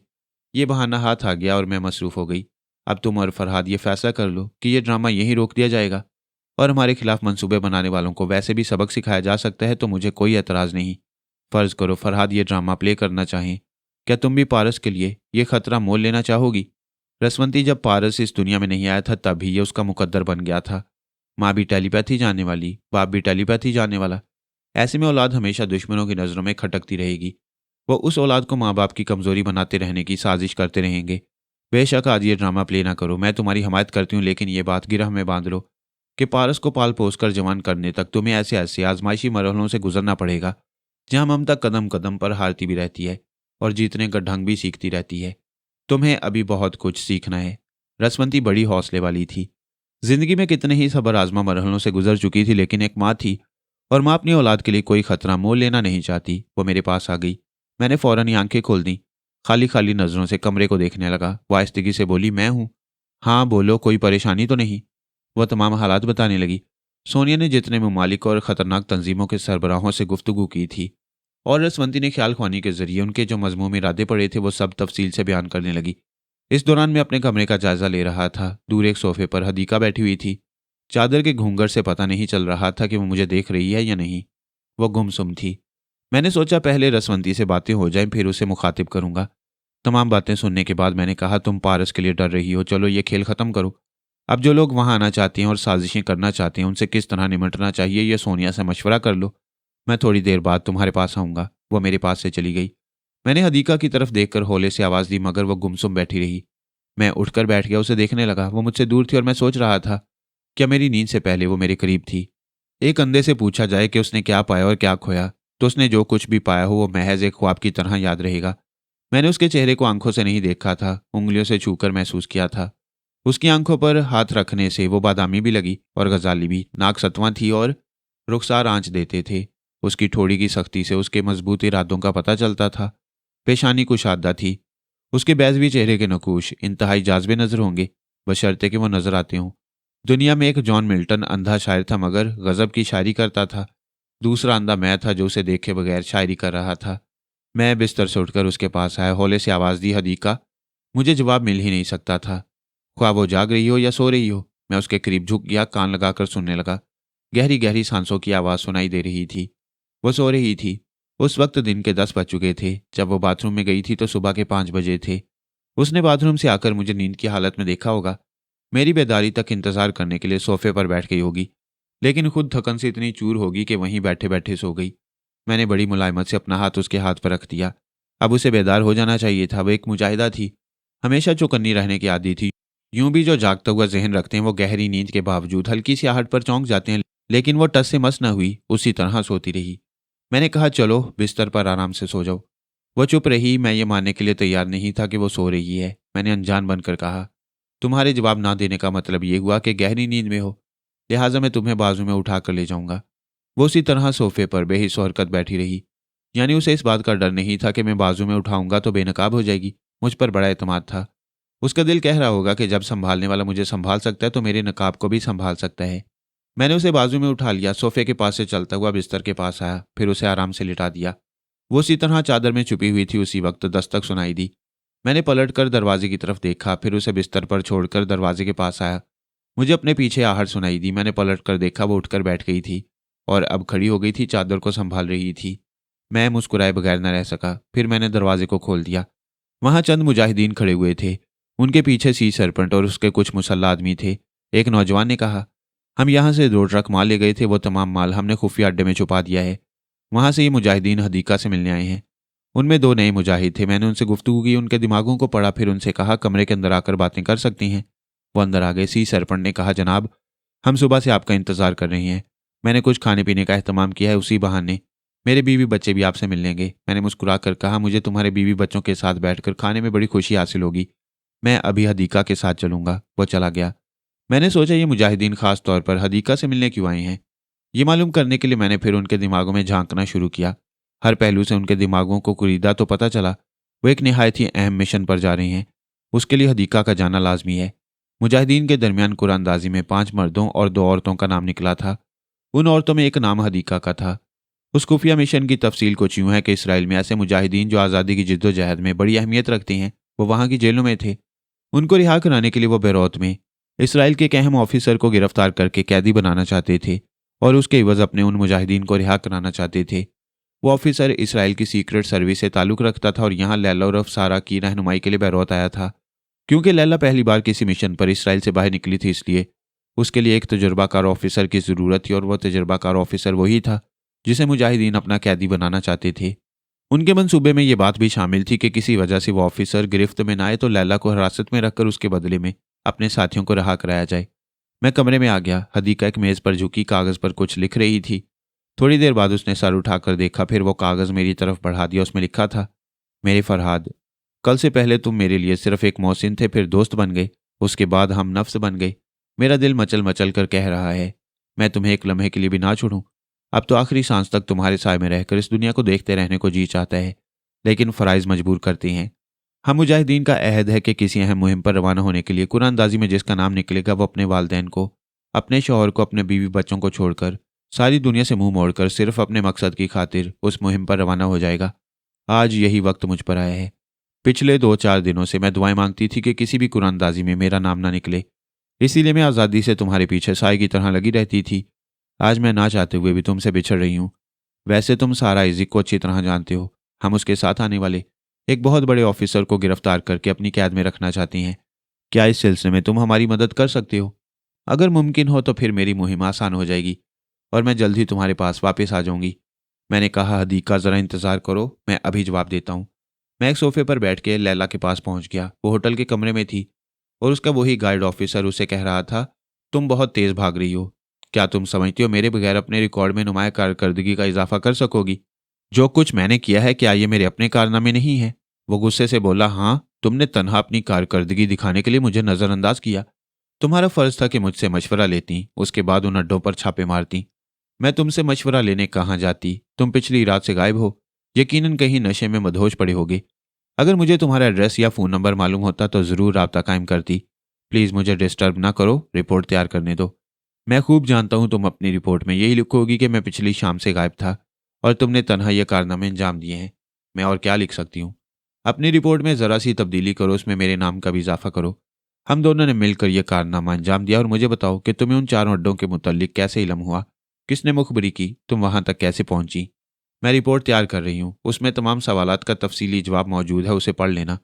मिस सारा आइजिक, तुम ये मामूली सा कारनामा अंजाम देकर बहुत मगरूर हो गई हो। समझती हो अपने सीनियर ऑफिसर से आगे निकल जाओगी, लेकिन मैंने घाट घाट का पानी पिया है। हम छोटे मामलात में कभी हाथ नहीं डालते, हमेशा बड़ा शिकार करते हैं। तुम्हें यह सुनकर हैरानी होगी कि मैंने फरहाद अली तैमूर का सुराग लगा लिया है। लैला ने एकदम से चौंक कर देखा, अपनी जगह से उठकर खड़ी हो गई। फिर उसने चौंक कर पूछा, क्या तुम सच कह रहे हो? मुझे तुमसे झूठ बोलने का शौक नहीं। पिछली रात 3:25 पर मुझे इतला मिली कि फरहाद अली तैमूर इस वक्त डिमोर के एक साहली किले में मौजूद है। ये इतला मिलते ही मैंने अपने आला हुक्काम तक ये खबर पहुंचा दी है। ये काम मेरे सर रहेगा। फरहाद अली तैमूर सारी दुनिया को अहमक बनाकर छुपता फिर रहा है, ऐश करता था और डमी फरहाद बनाकर बड़े बड़े ममालिक की बड़ी खतरनाक तंजीमों को धोखा देता रहता था। उस फरहाद अली तैमूर का पता ठिकाना मैंने मालूम कर लिया है और मैंने ऐसे इंतजाम किए हैं जिनके नतीजे में वो साली किले से बाहर नहीं निकल सकेगा। लैला का दिल इस ख्याल से धड़क रहा था कि फरहाद यहीं लबनान में मौजूद है। डिमोर में मुलाकात हो सकती है, लेकिन वो बेयकीनी से अपने ऑफिसर को देख रही थी। उसने पूछा, तुम्हें कैसे मालूम हुआ कि उस किले में फरहाद अली तैमूर मौजूद है? हो सकता है वो भी डमी हो। वो हरगिज डमी नहीं हो सकता, उसने वहां टेलीपैथी का भरपूर मुजाहरा किया है। उस पूरे किले पर तन्हा काबिज हो गया है। क्या ये इस बात का सबूत नहीं है? लैला ने बेख्तियार हाँ के अंदाज में सर हिलाया। ऑफिसर ने कहा, उस किले में हमारी सीक्रेट सर्विस के 2 आदमी मामूली सिपाहियों की हैसियत से काम करती हैं। वहां के मुतल्लिक हमें अहम इतलात फराहम करते रहती हैं। वो किला हमारे लिए बहुत अहम है, इसीलिए हमने बहुत पहले से अपने 2 आदमी वहां रख छोड़े हैं। उनकी इतला 100% दुरुस्त है। लैला अपने पिछले कारनामों की तहरीरी रिपोर्ट तैयार कर रही थी, वो सब भूल गई। फौरन ही तेजी से चलते हुए कमरे से बाहर जाने लगी। ऑफिसर ने पूछा, कहाँ जा रही हो? उसने जवाब नहीं दिया। ऑफिसर बाहर आया तो दरवाजे को लॉक करके आगे बढ़ने लगा। उसने फिर पूछा, कुछ बताओ तो सही, कहाँ जा रही हो? फरहाद के पास। उसने चौंक कर पूछा, तुम क्यों जाओगी? देखो, मैं तुम्हें इसकी इजाजत नहीं दूंगा। तुम्हारे वहां जाने से खेल बिगड़ सकता है। हम दूर ही दूर रहकर उसे बेबस कर देंगे। वो हमारे आदमियों के साथ इसराइल जाने पर मजबूर हो जाएगा। लैला के दिमाग में आंधियां चल रही थी। वो तेजी से सोच रही थी, किस तरह मुझे खतरे से आगाह करे। डिमोर पहुंचने तक देर हो जाती। वो होटल के काउंटर के पास जाकर टेलीफोन डायरेक्टरी तलब करना चाहती थी। उसे अपने ऑफिसर की परवाह नहीं थी, लेकिन मैंने उसे काउंटर की तरफ नहीं जाने दिया। सीधा उसे होटल के बाहर ले आया। वह हैरान थी, काउंटर की तरफ क्यों नहीं जा रही? इस तरह सीधी क्यों चल रही है? क्या फरहाद मेरे दिमाग में आ गई हैं? वो मेरी मर्जी के मुताबिक बाहर जाते हुए दिल ही दिल में कहने लगी, प्लीज़ फरहाद, एक बार मुझसे मुखातिब हो जाओ, मैं बहुत सख्त परेशान हूँ। मैंने बराह रास्त उसे मुखातिब नहीं किया, इसी तरह उसकी सोच में कहा, मुझे जोश और जज्बे से काम नहीं लेना चाहिए। सहूलत से सोचना समझना और उस पर अमल करना चाहिए। उसकी अपनी सोच ने कहा, यह यकीनन फरहाद की सोच है जो मुझे समझा रही हैं। सोच फरहाद की हो या अपनी, मुझे यह समझना चाहिए कि मैं जहां तक लैला सानी की हकीकत को छुपा सकती हूँ छुपाना चाहिए। मैं अभी कार में बैठकर सीधी डिमोर की तरफ जाऊंगी। ऑफिसर भी मेरे साथ जाएगा। फरहाद गाफिल नहीं हो सकते। उन्हें तमाम बातों की खबर होगी। जब उन्हें मालूम होगा कि हम दोनों डिमोर की तरफ आ रहे हैं तो वो खुद ही उस ऑफिसर से निमट लेंगे। वो कार की ड्राइविंग सीट पर बैठ गई, लेकिन दिल ही दिल में सोचने लगी, मैं क्यों ड्राइव करूं? क्यों डिमोर की तरफ जाऊं? क्या यह फरहाद की मर्जी है? मैंने उसकी सोच में कहा, मैं नहीं जानती फरहाद की मर्जी है या नहीं, लेकिन मैं ड्राइव कर रही हूँ और मैं उधर जा रही हूँ। इस सोच के साथ ही उसने बेख्तियार गाड़ी स्टार्ट की, गियर बदले और उसे आगे बढ़ाती चली गई। ऑफिसर उसके पास आकर बैठ गया था और गुस्से से कह रहा था, मैं तुम्हें हुक्म देता हूं, तुम डिमोर की तरफ नहीं जाओगी। उसने बड़ी फर्मा बरदारी से कहा, तुम मेरे सीनियर ऑफिसर हो, तुम्हारा हुक्म सर आंखों पर। मैं डिमोर की तरफ जाऊंगी, लेकिन डिमोर नहीं जाऊंगी। अब तुम्हें इत्मीनान होना चाहिए। लेकिन तुम उधर क्यों जाओगी? मैंने कह दिया ना, वहां नहीं जाऊंगी। हाईवे पर जरा तफरी करना चाहती हूँ। अच्छी बात है, मैं देखता हूँ तुम क्या करना चाहती हो। याद रखो, अगर तुम हाईवे पर 15 मील से आगे बढ़ोगी तो मैं तुम्हें बढ़ने नहीं दूंगा। मैं दिमागी तौर पर हाजिर हो गया, हदीका की तरफ देखा, फिर उन मुजाहिदीन से कहा, यहाँ से अभी रवाना हो जाओ। वो ऑफिसर मिस सारा आइजिक के साथ इधर चला रहा है। उसके पास एक रिवॉल्वर है, मैं उसे रिवॉल्वर इस्तेमाल करने का मौका नहीं दूंगा। किसी वजह से मैं वहां हाजिर ना रह सका, तब भी सारा आइजिक तुम्हारी मदद करेगी। एक बात याद रखो, सारा को किसी किस्म का नुकसान नहीं पहुंचना चाहिए। वो यहूदी जरूर है, वहां की सीक्रेट सर्विस से भी ताल्लुक रखती है, लेकिन तुम लोगों की दुश्मन नहीं है। वो हमेशा तुम्हारे काम आ सकती है। वो वहां से रवाना होने के लिए तैयार हो गए। हदीका मेरे पास आई, अपना हाथ बढ़ाया। मैंने उसके हाथ को थाम लिया। वो सर उठाए मेरी तरफ यूं देख रही थी जैसे कुछ बोलना चाहती हो। मैंने दिल ही दिल में कहा, सूरत नजर नहीं आती, लेकिन बेख्तियार बोलने की सूरत तो निकल आई। जज्बों से मजबूर होकर बोल पड़े। शायद वो बोल पड़ती, अगर जरा देर मेरे रूबरू रहती, अपने आप पर काबू न पा सकती। वो फौरन ही एक झटके से घूमकर तेजी से दरवाजे पर पहुंच गई। वहां से पलटकर मेरी जानिब देखा, पता नहीं वो चादर के पीछे से कैसे देख लेती होगी। काश इस तरह देख लेने का हुनर मुझे भी आता। हाय, क्या ये वही है जिसे देखकर भी मैं देख ना सका?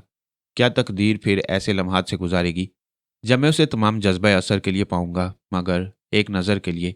उसने जाते जाते एक नज़र मुझ पर डाली होगी, फिर वो चली गई, नज़रों से ओझल हो गई। मैंने चारों तरफ घूमकर उस कमरे को देखा, फिर बिस्तर को देखा। ऐसा तो कोई महबूब आज तक ना देखा ना सुना जो इतना करीब हो, अपनी हर अदा से अपने वजूद का यकीन दिलाता हो, मगर नज़रों से ओझल रहा हो। अरे ओ चादर वाली, तू बहुत याद आएगी। मैं लैला के गाइड ऑफिसर के पास पहुंच गया। वो गाड़ी में बैठा हाईवे पर पहुंच गया था। मैंने उसके दिमाग को कुरीदना शुरू किया। पता चला वो उन सीक्रेट सर्विस के आदमियों से ट्रांसमीटर के जरिए रब्ता कायम कर सकता है और मालूम कर सकता है कि फरहाद को घेरने और वहां से इसराइल तक ले जाने के सिलसिले में क्या इंतजामात हो चुकी हैं। वो मेरी मर्जी के मुताबिक बेख्तियार ट्रांसमीटर के जरिए रब्ता कायम करने लगा। लैला ड्राइविंग के दौरान कनखियों से उसे देख रही थी और मालूम करना चाहती थी वो किससे रब्ता कायम करता है और क्या कहता है। रब्ता कायम हो गया। उसने कोड वर्ड्स के जरिए अपनी शनाख्त कराई, फिर पूछा, फरहाद के सिलसिले में क्या हो रहा है? किले से एक आदमी ने कहा, सर इस वक्त 11:10 हुए हैं। ठीक 12 बजे हमारा हेलीकॉप्टर किले के अंदर आएगा। उस वक्त हम अपना काम कर गुजरेंगे। उसकी तफसील कुछ यूं है, अभी थोड़ी देर में फरहाद सी सरपंच की फैमिली के साथ खाना खाने उनके रिहायशी हिस्से में जाएगा। ऐसे ही वक्त हम उसे जख्मी करेंगे। उसके जिस्म के किसी ऐसे हिस्से पर गोली मारी जाएगी जिससे वो हलाक ना हो, सिर्फ जख्मी हो। ऐसी हालत में वो ख्याल ख्वानी नहीं कर सकेगा। इस तरह हम उसकी टेलीपैथी से महफूज रहेंगे।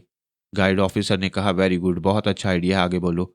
यहाँ फरहाद ने सी सरपंट को बेबस करने के लिए जो हथकंडे आजमाए थे, वही हथकंडे हम आजमाएंगे। हम सी सरपंट के बेटे जॉन बिली की कनपट्टी पर रिवॉल्वर लगा देंगे और धमकी देंगे कि अगर सी सरपंट ने हमारा साथ ना दिया, अगर उसके आदमी ने फरहाद को उठाकर हेलीकॉप्टर में ना पहुंचाया, तो उसके बेटे की जान जाएगी। ऐसी सूरत में वो उसे हेलीकॉप्टर में पहुंचाने पर मजबूर हो जाएगा। लैला सोच रही थी, अगर मैं फरहाद को बर वक्त खतरे से आगाह ना कर सकी या वो उन साजिशों के मुतल्लिक ना जानता हो, तो सबसे पहले मैं इस गाइड ऑफिसर की गर्दन तोड़ दूंगी। मैंने उसकी सोच में कहा, फरहाद यकीनन सब कुछ जानता होगा, इसीलिए तो उसने मुझे होटल के काउंटर पर जाकर डायरेक्टरी तलब करने से रोक दिया। उसने मुझे मौका नहीं दिया कि मैं टेलीफोन के जरिए राब्ता कायम करूं। मैं तो बेख्तियार इस गाड़ी में आकर बैठ गई थी। उसकी अपनी सोच ने कहा, क्या इस वक्त भी फरहाद मौजूद हैं और इसकी ट्रांसमीटर वाली गुफ्तगू सुन रही हैं? मुझे इसकी फिक्र नहीं करनी चाहिए। क्यों नहीं करनी चाहिए? मैं अब एक उल्टा हाथ इस ऑफिसर के मुंह पर रसीद करती हूँ। अगर फरहाद मौजूद होंगे तो मुझे इस हरकत से बाज रखेंगे। वो दोनों हाथों से स्टीयरिंग थामे हुए थी। अब एक हाथ उठाकर उसके मुंह पर रसीद करना चाहती थी, मगर मैंने मौका नहीं दिया। वो इसी तरह स्टीयरिंग थामे ड्राइविंग करती रही। कई बार उसने कोशिश की कि हाथ स्टीयरिंग से उठा ले, लेकिन कामयाब नहीं हुई। तब उसने तस्लीम कर लिया कि मैं मौजूद हूं और दुश्मनों की साजिशों से बाखबर हूं। मैंने उसकी सोच में कहा, मुझे बार बार फरहाद को नहीं आजमाना चाहिए। उन्हें अपनी जगह दिमागी तौर पर हाजिर रहना चाहिए ताकि दुश्मनों से निमट सकें। अब वो जा रही हैं। यकीनन अब मैं अपनी मर्जी से स्टीयरिंग पर से हाथ हटा सकूंगी। दूसरे लम्हे उसने हाथ को आजमाइशी तौर पर वहां से हटाया तो कामयाब हो गई। पासानी उसे हटाने के बाद फिर स्टीयरिंग पर ले आई। इसके बाद जेर लब मुस्कुराने लगी। सी सरपंट खाने के लिए मेरा इंतजार कर रहा था। मैंने उसे मुखातिब किया तो वो चौंक कर अपनी जगह से उठ गया। मैंने कहा, बैठे रहो और तवज्जो से मेरी बात सुनो। जो कह रहा हूं वो बात तुम्हारे सिवा किसी और को ना मालूम हो। मेरी क्या मजाल है, आप हुक्म दें मैं वही करूंगा। तुम्हारे किले में इसराइली सीक्रेट सर्विस के 2 आदमी मौजूद हैं। उन्होंने मुझे जख्मी करके यहां से अगवा करने का पूरा मंसूबा बना लिया है। ठीक 12 बजे इसराइली हेलीकॉप्टर इस किले के अंदर पहुंचेगा और सी सरपंच ने कहा, मैं हरगिज किसी को हेलीकॉप्टर उतारने की इजाजत नहीं दूंगा। कोई तुम्हें ना जख्मी कर सकेगा, ना यहां से अगवा करने की जुर्रत कर सकेगा। पहले मेरी पूरी बात सुनो। वो लोग जॉन बिली को यरगमाल बनाएंगे। जो हथकंडे मैंने इस्तेमाल किए थे वही वो करेंगे, तब तो तुम मजबूर हो जाओगे। वो एक गहरी सांस लेकर बोला, हाँ, ये मेरी बहुत बड़ी कमजोरी है। मुझे अपनी फैमिली को इस किले में नहीं रखना चाहिए। अभी तुम्हारी फैमिली या तुम्हारे बेटे के लिए कोई खतरा नहीं है। मैं उनकी हिफाजत करूंगा। फिलहाल जो कह रहा हूं वो करो। दुश्मनों को अपनी साजिशों में मसरूफ रहने दो। तुम एक टाइम बॉम्ब का इंतजाम करो। मुझे उसकी ज़रूरत पड़ेगी। इसराइली हेलीकॉप्टर को यहाँ उतरने की इजाज़त दे देना। मैं तुम्हारे हर हुक्म की तामील करूंगा। इतना बता दो कि वो सीक्रेट सर्विस के 2 आदमी कौन है। थोड़ी देर में तुम्हारे सामने बेनकाब हो जाएंगे। मैं उस शख्स के दिमाग में पहुंच गया जो सीक्रेट सर्विस का आदमी था और मुझे जख्मी करके ख्याल ख्वानी के नाकाबिल बनाना चाहता था। वो अपने साथी से पूछ रहा था, क्या हुआ? तुमने सी सरपंच के खानसामा को शीशे में उतारा? बहुत मुश्किल है, वो राजी नहीं हो रहा। मैंने उसे बड़े से बड़ा लालच दिया, ये काम हमें खुद ही करना होगा। अगर हमने किसी और को अपना राजदार बनाने की कोशिश की तो ये बात फरहाद तक पहुंच जाएगी और हम नाकाम हो जाएंगे। वो अब खुद ही सारा काम करना चाहते थे। मैंने फिलहाल उन दोनों को छोड़ दिया। सी सरपंच से कहा, फोन के जरिए अपने बीवी बच्चों से कहो वो एक कमरे में बंद रहें। जब तक तुम उन्हें खोलने के लिए ना कहो वो दरवाज़ा न खोलें और ना ही अपने किसी मुलाजिम को कमरे में आने दें। वो फौरन ही मेरी हदायत के मुताबिक अपनी बीवी से राब्ता कायम करने लगा।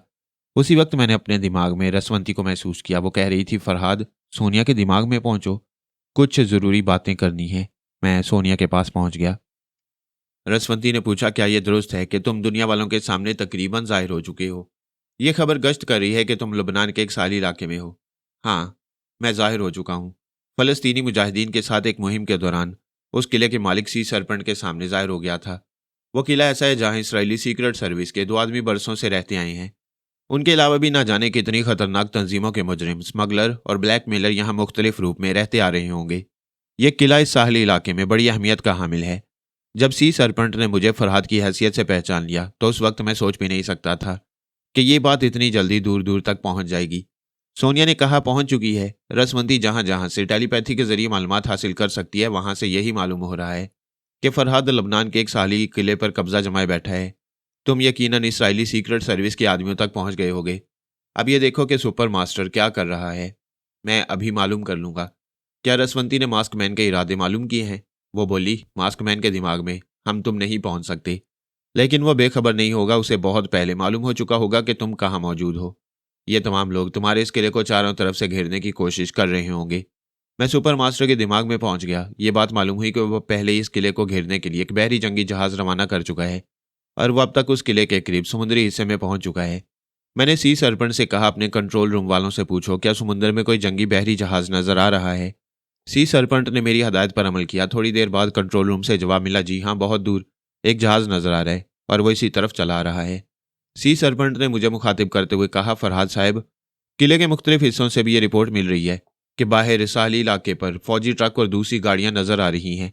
अगरचे कहीं कहीं फौजी नजर आते हैं लेकिन सादा लिबास में मुसल्लह अफराद बहुत हैं।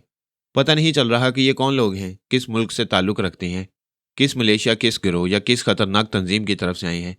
मैंने पूछा, तुमने अपने आदमियों को क्या हुक्म दिया है? फिलहाल यही कि किले का दरवाज़ा किसी सूरत में खोला ना जाए। ये बताओ, क्या मेरी मौजूदगी तुम्हें परेशान कर रही है? या आप क्या कह रही हैं? मैं किसी तरह भी परेशान नहीं हूँ। सिर्फ ये सोच रहा हूँ अगर आपको कोई नुकसान पहुँच गया तो मेरी बीवी बच्चों की खैरियत नहीं है। तुम उनकी तरफ से बिल्कुल मुतमईन रहो, उन्हें ज़रा आंच नहीं आएगी। ये तमाम भीड़ जो किले के चारों तरफ लगी हुई है 1 घंटे के अंदर छट जाएगी। मैं फिर सुपर मास्टर के दिमाग में पहुंच गया। रसवंती मेरे पास मौजूद थी। मैंने कहा, अच्छी बात है, तुम भी सुपर मास्टर की आवाज़ और लब्ब लहजे को समझ लो। मैं चुपचाप उसके दिमाग में था।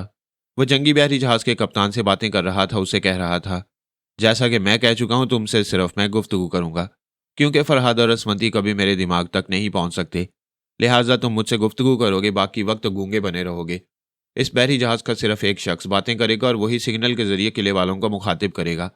फिर फरहाद से राब्ता कायम करके उसे बहरी जहाज़ में आने के लिए कहेगा। उसे धमकी देने के लिए जहाज़ की मार्टर गनों का रुख किले की तरफ कर दिया जाएगा। मैंने घड़ी देखी, 12 बजने में 15 मिनट बाकी थे। 15 मिनट के अंदर इसराइली हेलीकॉप्टर किले के अंदर पहुंचने वाला था। मैंने रसवंती से कहा, मैं तुम्हें एक अहम जिम्मेदारी सौंप रहा हूँ। पहले कप्तान के दिमाग को अच्छी तरह टटोल के मालूम करो उस जहाज़ में कितने टाइम बॉम्ब मौजूद हैं, कहाँ हैं। जब मालूम हो जाए तो कप्तान के दिमाग पर पूरी तरह काबिज हो जाओ, इस तरह के उसे अपना होश ना रहे। उसे लेकर उस जगह जाओ जहाँ टाइम बॉम्ब रखे हुए हैं। फिर वहाँ से वो तमाम बॉम्ब लेकर उन्हें जहाज़ के इंजन रूम तक पहुँचाओ। उन बमों को मुख्तलिफ मुकामात पर रखवाओ और हर टाइम बॉम्ब में 12:15 का वक्त मुकर्रर करा दो। मैं ये कर लूँगी। तुम अपनी जगह पूरी तवज्जो देते रहो।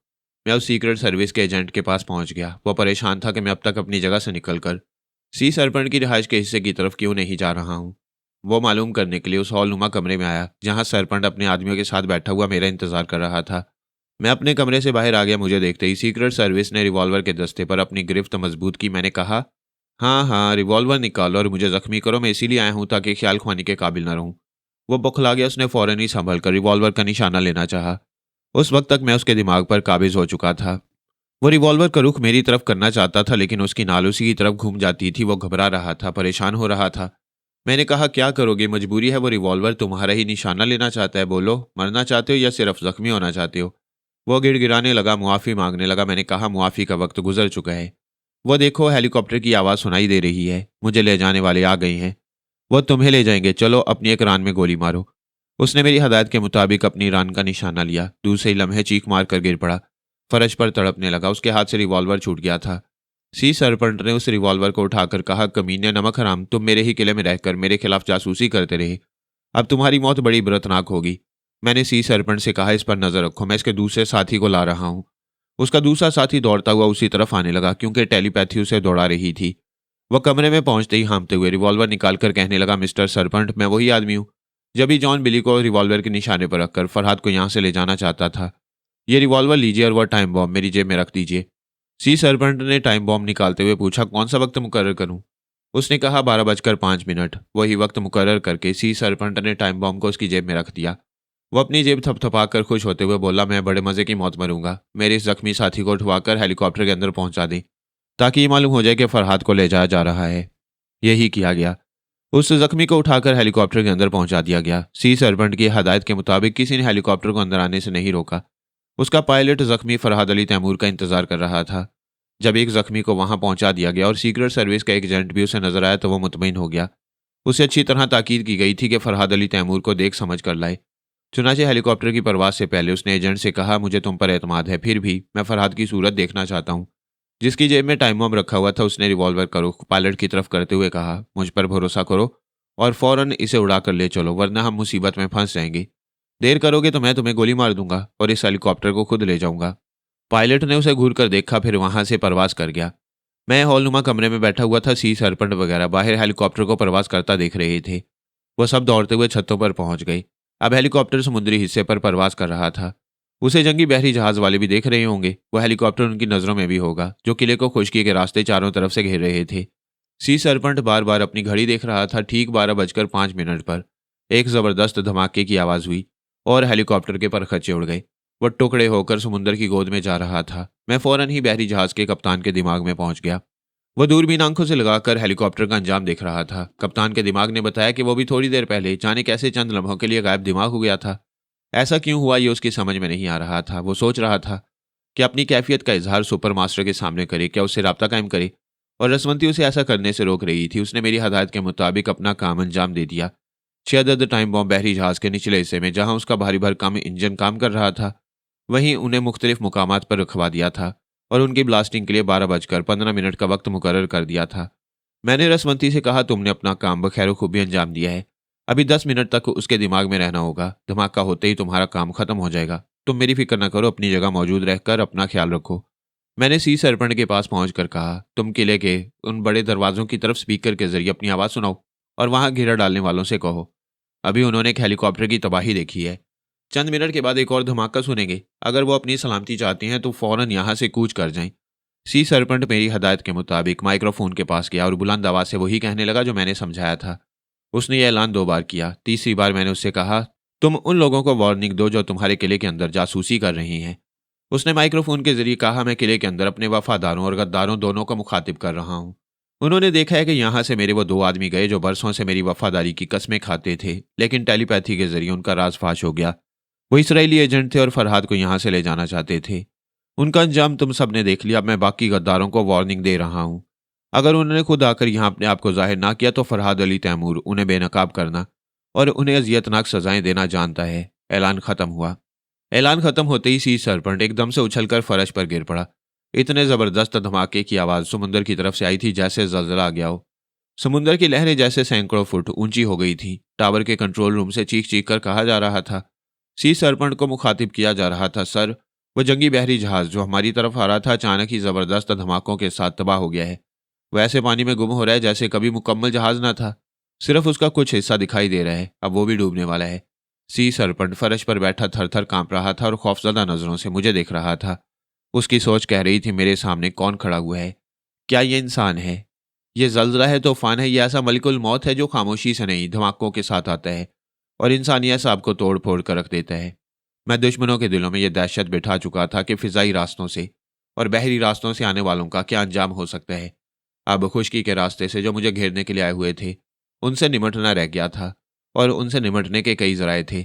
सबसे पहले मैं रसवंती के पास पहुंचा। वो सोनिया के साथ मसरूफ थी। मुख्तलिफ ममालिक और मुख्तलिफ तंजीमों के नुमाइंदा लोगों से अहम मामलात पर गुफ्तगू कर रही थी। वो मामलात कुछ तो मुझसे मुतल्लिक थे और कुछ रसवंती की फर्जी मौत से। जब मैं वहां पहुंचा तो सोनिया मास्क मैन के एक बॉस से ट्रांसमीटर पर गुफ्तगू कर रही थी। मैंने कहा, इससे कह दो अगर इसके आदमी किले का मुहासरा करने से बाज न आएंगे तो ठीक 20 मिनट के अंदर इसके मुल्क को इतना ज़बरदस्त नुकसान पहुंचेगा जो इनके लिए नाकाबिले बर्दाश्त होगा। जवाबन कहा गया, मादाम सोनिया, हम आपको यकीन दिलाते हैं कि डेमोर में सी सरपंट के किले को हमारे आदमियों ने नहीं घेरा है।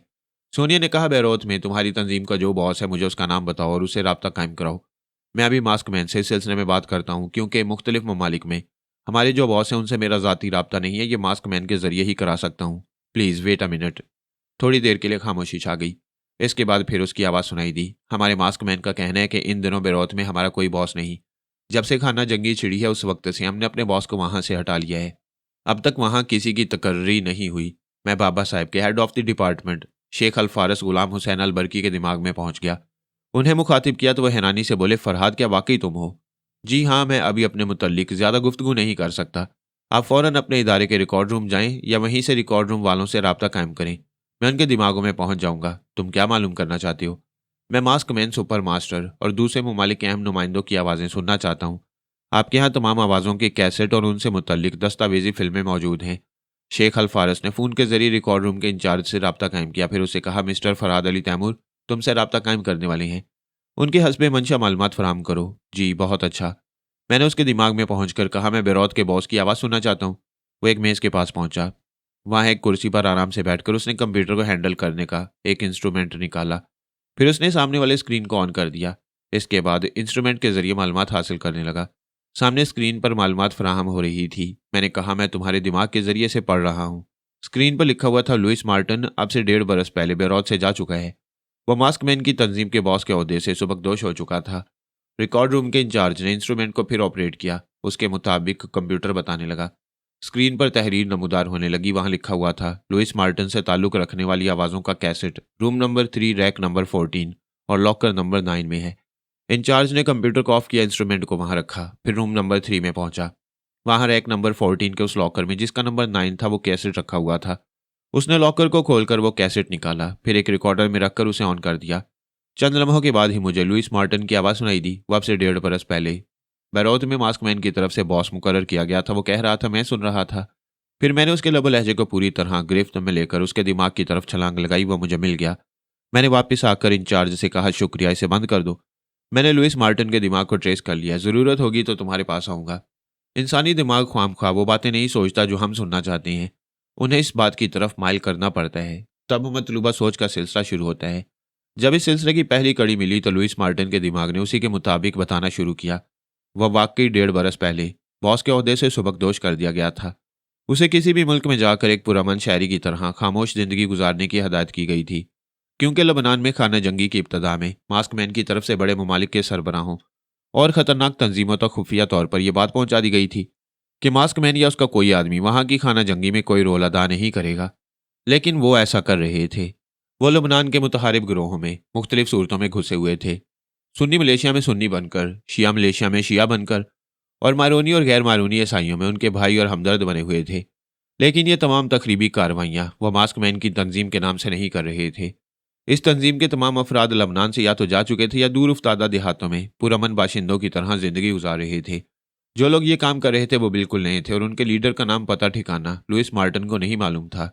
मैं सोचने लगा, कुछ अर्सा पहले शहर रूम में जब कहाल तंजीम के सरबरा साबका मास्क मैन और साबका सुपर मास्टर का खुफिया इजलास हुआ था, उस वक्त मैं टेलीपैथी के जरिए उनके दरमियान मौजूद था। अब वो साबका मास्क मैन नहीं रहा था, उसकी जगह नया आदमी आ गया था। अब सुपर मास्टर भी नहीं आ गया था, लेकिन मैं उसके दिमाग में पहुंच सकता था। मैंने पुराने मास्क मैन के दिमाग में छलांग लगाई। उसके दिमाग ने बताया कि लबनान में मास्क मैन की तंजीम नहीं है, दूसरी सूरत में है, लेकिन मास्क मैन की तंजीम को इल्ज़ाम नहीं दिया जा सकता। वह चूंकि कुछ अरसे पहले तक मास्क मैन रह चुका था, इसलिए उसे मालूम था कि अब वो नया लीडर जो रेड पावर की तंजीम से हटकर उसके लिए काम कर रहा था, उसका नाम अल अतश था। वो एक फौलाद के कारखाने का मालिक था। लबनान में उसकी मुकामी सरमायादार की हैसियत से शोहरत थी। वहाँ के हुक्काम, दूसरे आला अफसरान और खुसूसन पुलिस वाले उसकी इज्जत भी करते थे, उसके सामने झुकते भी थे। आदमी पर जब ज्यादा बोझ हो तब वो झुकता है। अल अतश उनके सरों पर नोटों की गठरियां रखता था। मैंने इज्जत अली को मुखातिब किया। उसने कहा, भाई तुम कहाँ हो? कुछ तो अपना पता ठिकाना बताओ। जहाँ कहीं जबरदस्त धमाके होते हैं वहां तुम्हारी याद आती है। अभी अभी रिपोर्ट मिली है कि डिमोर के किले के पास एक बहरी जहाज धमाके से तबाह हो गया। इससे पहले एक हेलीकॉप्टर में भी धमाका हुआ, उसके भी चीथड़े उड़ गए। क्या तुम्हारे बारे में जो खबर गश्त कर रही है वो दुरुस्त है? मैं इस वक्त डिमोर के उसी साहली किले में मौजूद हूँ। तुमसे बहुत जल्द मुलाकात करूंगा। फिलहाल मेरा एक काम करो। बेरोत में एक बहुत बड़ा मुकामी सरमायादार है, उसका नाम अलतश है। उसका फ़ोन नंबर मालूम करके फ़ौरन राब्ता कायम करो। मैं तुम्हारे ज़रिए उसके दिमाग में पहुंचना चाहता हूँ। उसने टेलीफोन डायरेक्टरी को खोलते हुए कहा, अगर अल अतश कोई मुजरिम है तो वो किसी तय खाने में जाकर छुप गया होगा। जब से मैंने यहाँ छापे मारने शुरू किए हैं, एक जलजला सा आ गया है। तमाम मुजरिम ऐसे गायब हो गए हैं जैसे यहाँ पहले कभी थे ही नहीं। मेरा ख्याल है मुजरिमों ने इस किले के अतराफ डेरा डाल दिया है। मेरा इंतजार कर रहे हैं कि मैं बाहर निकलूं या फिर वो किसी तरह किले में दाखिल हो सकें। कहो तो मैं आ जाऊं? आ सकती हो, मगर हेलीकॉप्टर में, ताकि हमारे किले का गेट ना खोलना पड़े। मैं यहाँ सी सरपंच से कह देता हूँ, उसके आदमी तुम्हारे इस्तकबाल करेंगे। इतनी देर में उसने फ़ोन नंबर मालूम करके रिसीवर को उठाया, फिर नंबर डायल किए। थोड़ी देर बाद ही किसी औरत की आवाज़ सुनाई दी। यकीनन वो उसकी सेक्रेटरी होगी। इज़्ज़त अली ने कहा, मैं मिस्टर अल अतश से मिलना चाहता हूँ। बहुत ज़रूरी पैगाम है। आप कौन हैं? अल अतश से सिर्फ इतना कहना कि पुलिस का एक ऑफिसर हूँ, अपना नाम नहीं बता सकता। वैसे अल अतश से मेरे खास मुरासिम हैं। मैं इज़्ज़त अली के मुतालिक बहुत ज़रूरी इत्तला देना चाहता हूँ। उसे थोड़ी देर इंतज़ार करने के लिए कहा गया। फिर एक मर्दाना आवाज़ सुनाई दी, हेलो, मैं अल अतश हूँ, क्या खबर है? अब तक तो खैरियत है, लेकिन ये इज़्ज़त अली तमाम जुराइम पेशा अफराद को तिनकों की तरह उड़ाए लिए जा रहा है। मेरी इत्तला के मुताबिक वो आपके पीछे भी पड़ गया है, कुछ ज़रूरी मालूमात हासिल कर रहा है। मैं इतनी देर में अल अतश के दिमाग में पहुंचकर तस्दीक कर चुका था, मेरा शिकार वही था। मैंने इज़्ज़त अली से कहा, फ़ोन रख दो, मेरा काम बन गया। मैं उसके पास पहुंच गया। वो हेलो हेलो कह रहा था, लेकिन इज़्ज़त अली रिसीवर रख चुका था। उसने भी रिसीवर को क्रैडल पर पटकते हुए सोचा, इज़्ज़त अली मेरे पीछे पड़ गया तो क्या बिगाड़ लेगा? मेरे खिलाफ कोई सबूत नहीं है। मैंने उसकी सोच में कहा, सुना है डॉक्टर विलियम ब्रोक को भी खुद पर बड़ा नाज था। उसका दावा था कि कोई उसके खिलाफ सबूत फराहम नहीं कर सकता। उसने जहां भी अपनी अहम दस्तावेजात छुपा रखी थी, इज़्ज़त अली वहां तक पहुंच गया। वो परेशानी से सोचता हुआ अपने एक प्राइवेट कमरे में पहुंचा। दरवाजे को अंदर से बंद कर दिया। उसकी सोच बता रही थी, वहां उसकी अहम दस्तावेजात भी हैं और एक ट्रांसमीटर भी है जिसके जरिए वो बराह रास्त मास्कमैन से राब्ता कायम करता है। ये सोच पड़ते ही मेरा दिल खुशी से धड़कने लगा। मैंने उसकी सोच में पूछा, ये तो कभी हो नहीं सकता कि मास्कमैन अपने किसी मातिहत से राब्ता कायम करे। मैं कोई मातिहत नहीं हूँ। मैं लबनान का सबसे बड़ा सरमायादार हूँ। फिर ये कि मास्कमैन की दुखती रग मेरे हाथ में है। उसने रेड पावर की तंजीम को लबनान से रुखसत करके ये साबित कर दिया है कि यहाँ की खाना जंगी में उसका हाथ नहीं। हालांकि मैं उसका दस्ते रास्त हूँ। मेरे मुतल्लिक सिर्फ साबका मास्कमैन जानता है। उसके सिवा रेड पावर की तंजीम का एक भी बॉस मेरे मुतल्लिक कुछ नहीं जानता। और साबका मास्कमैन पर तो मौजूदा मास्कमैन को भरोसा करना ही पड़ेगा। वो साबका मास्कमैन अपने ओहदे से सुबकदोश होने के बाद कहाँ गया, क्या कर रहा है, ये कोई नहीं जानता। अपने ओहदे से रिटायर होने वाले या सुबकदोश होने वाले अफसरान अपने महकमे का राज अपने सीने में दफन रखना जानते हैं। लिहाजा मुझ तक कोई नहीं पहुंच सकता। इस एतमाद से मास्कमैन मुझसे राब्ता कायम करता है। उसके सोचने के दौरान ट्रांसमीटर के जरिए राब्ता कायम हो चुका था। दूसरी तरफ से कोड वर्ड्स पूछे गए। उसने कोड वर्ड्स अदा करने के बाद कहा, मैं हूं अल अतश। मास्कमैन से कहो फौरन मुझसे राब्ता कायम करे। चंद सातों के बाद ही किसी की आवाज़ सुनाई दी। उसके दिमाग में पहुंचने के बाद पता चला वो मास्कमैन है। ये तो कमाल हो गया। मैं सोच भी नहीं सकता था इतनी आसानी से उसके दिमाग तक पहुंच जाऊंगा। दूसरी तरफ अल अतश कह रहा था, मैं पहले ही अर्ज कर रहा था कि हमें डिमोर के किले का मुहासरा नहीं करना चाहिए। इस तरह मैं या मेरे आदमी इज़्ज़त अली की नज़रों में आ जाएंगे। अभी मुझे इतला मिली है कि वो मेरे पीछे पड़ गया है और मेरे मुतल्लिक मालूमात हासिल कर रहा है। मास्कमैन ने कहा, गॉड डैम इट, ये इज़्ज़त अली मुसीबत बन गया है। वैसे कुछ कुछ समझ में आ रहा है। अगर उस किले में फरहाद मौजूद है, जैसा कि दो धमाकों से साबित हो रहा है, तो उसी ने इज़्ज़त अली को बुलाया होगा, वरना वो अचानक लबनान पहुंचे और डॉक्टर विलियम ब्रोक के तमाम अहम अड्डों पर छापे मारे। ये मुमकिन नहीं। कोई टेलीपैथी जानने वाला इतनी गहरी मालूमात रख सकता है। आप डॉक्टर विलियम ब्रोक को जहन्नुम में भेजिए। क्या इज़्ज़त अली हमारे उन आदमियों के जरिए मुझ तक नहीं पहुंच सकता? हाँ, अब खतरा लाहिक हो गया है। वह एक कड़ी से दूसरी कड़ी मिलाता हुआ तुम तक पहुंच जाएगा। बेहतरी सी में है कि मुहासरा तोड़ दो। अपने आदमियों को वापस बुला लो। उनका राब्ता खत्म हो गया। यह आदमी भी अजीब चीज़ है, अपने आप को अपनी दीवारों के पीछे छुपा लेता है। समझता है अब कोई उसे देखेगा नहीं। बिल्कुल खरगोश की सी फितरत है। वो खतरे के वक्त आदतन अपना मुंह कहीं छुपा लेता है और समझता है शिकारी से छुप गया है, शिकारी उसे नहीं देख रहा है।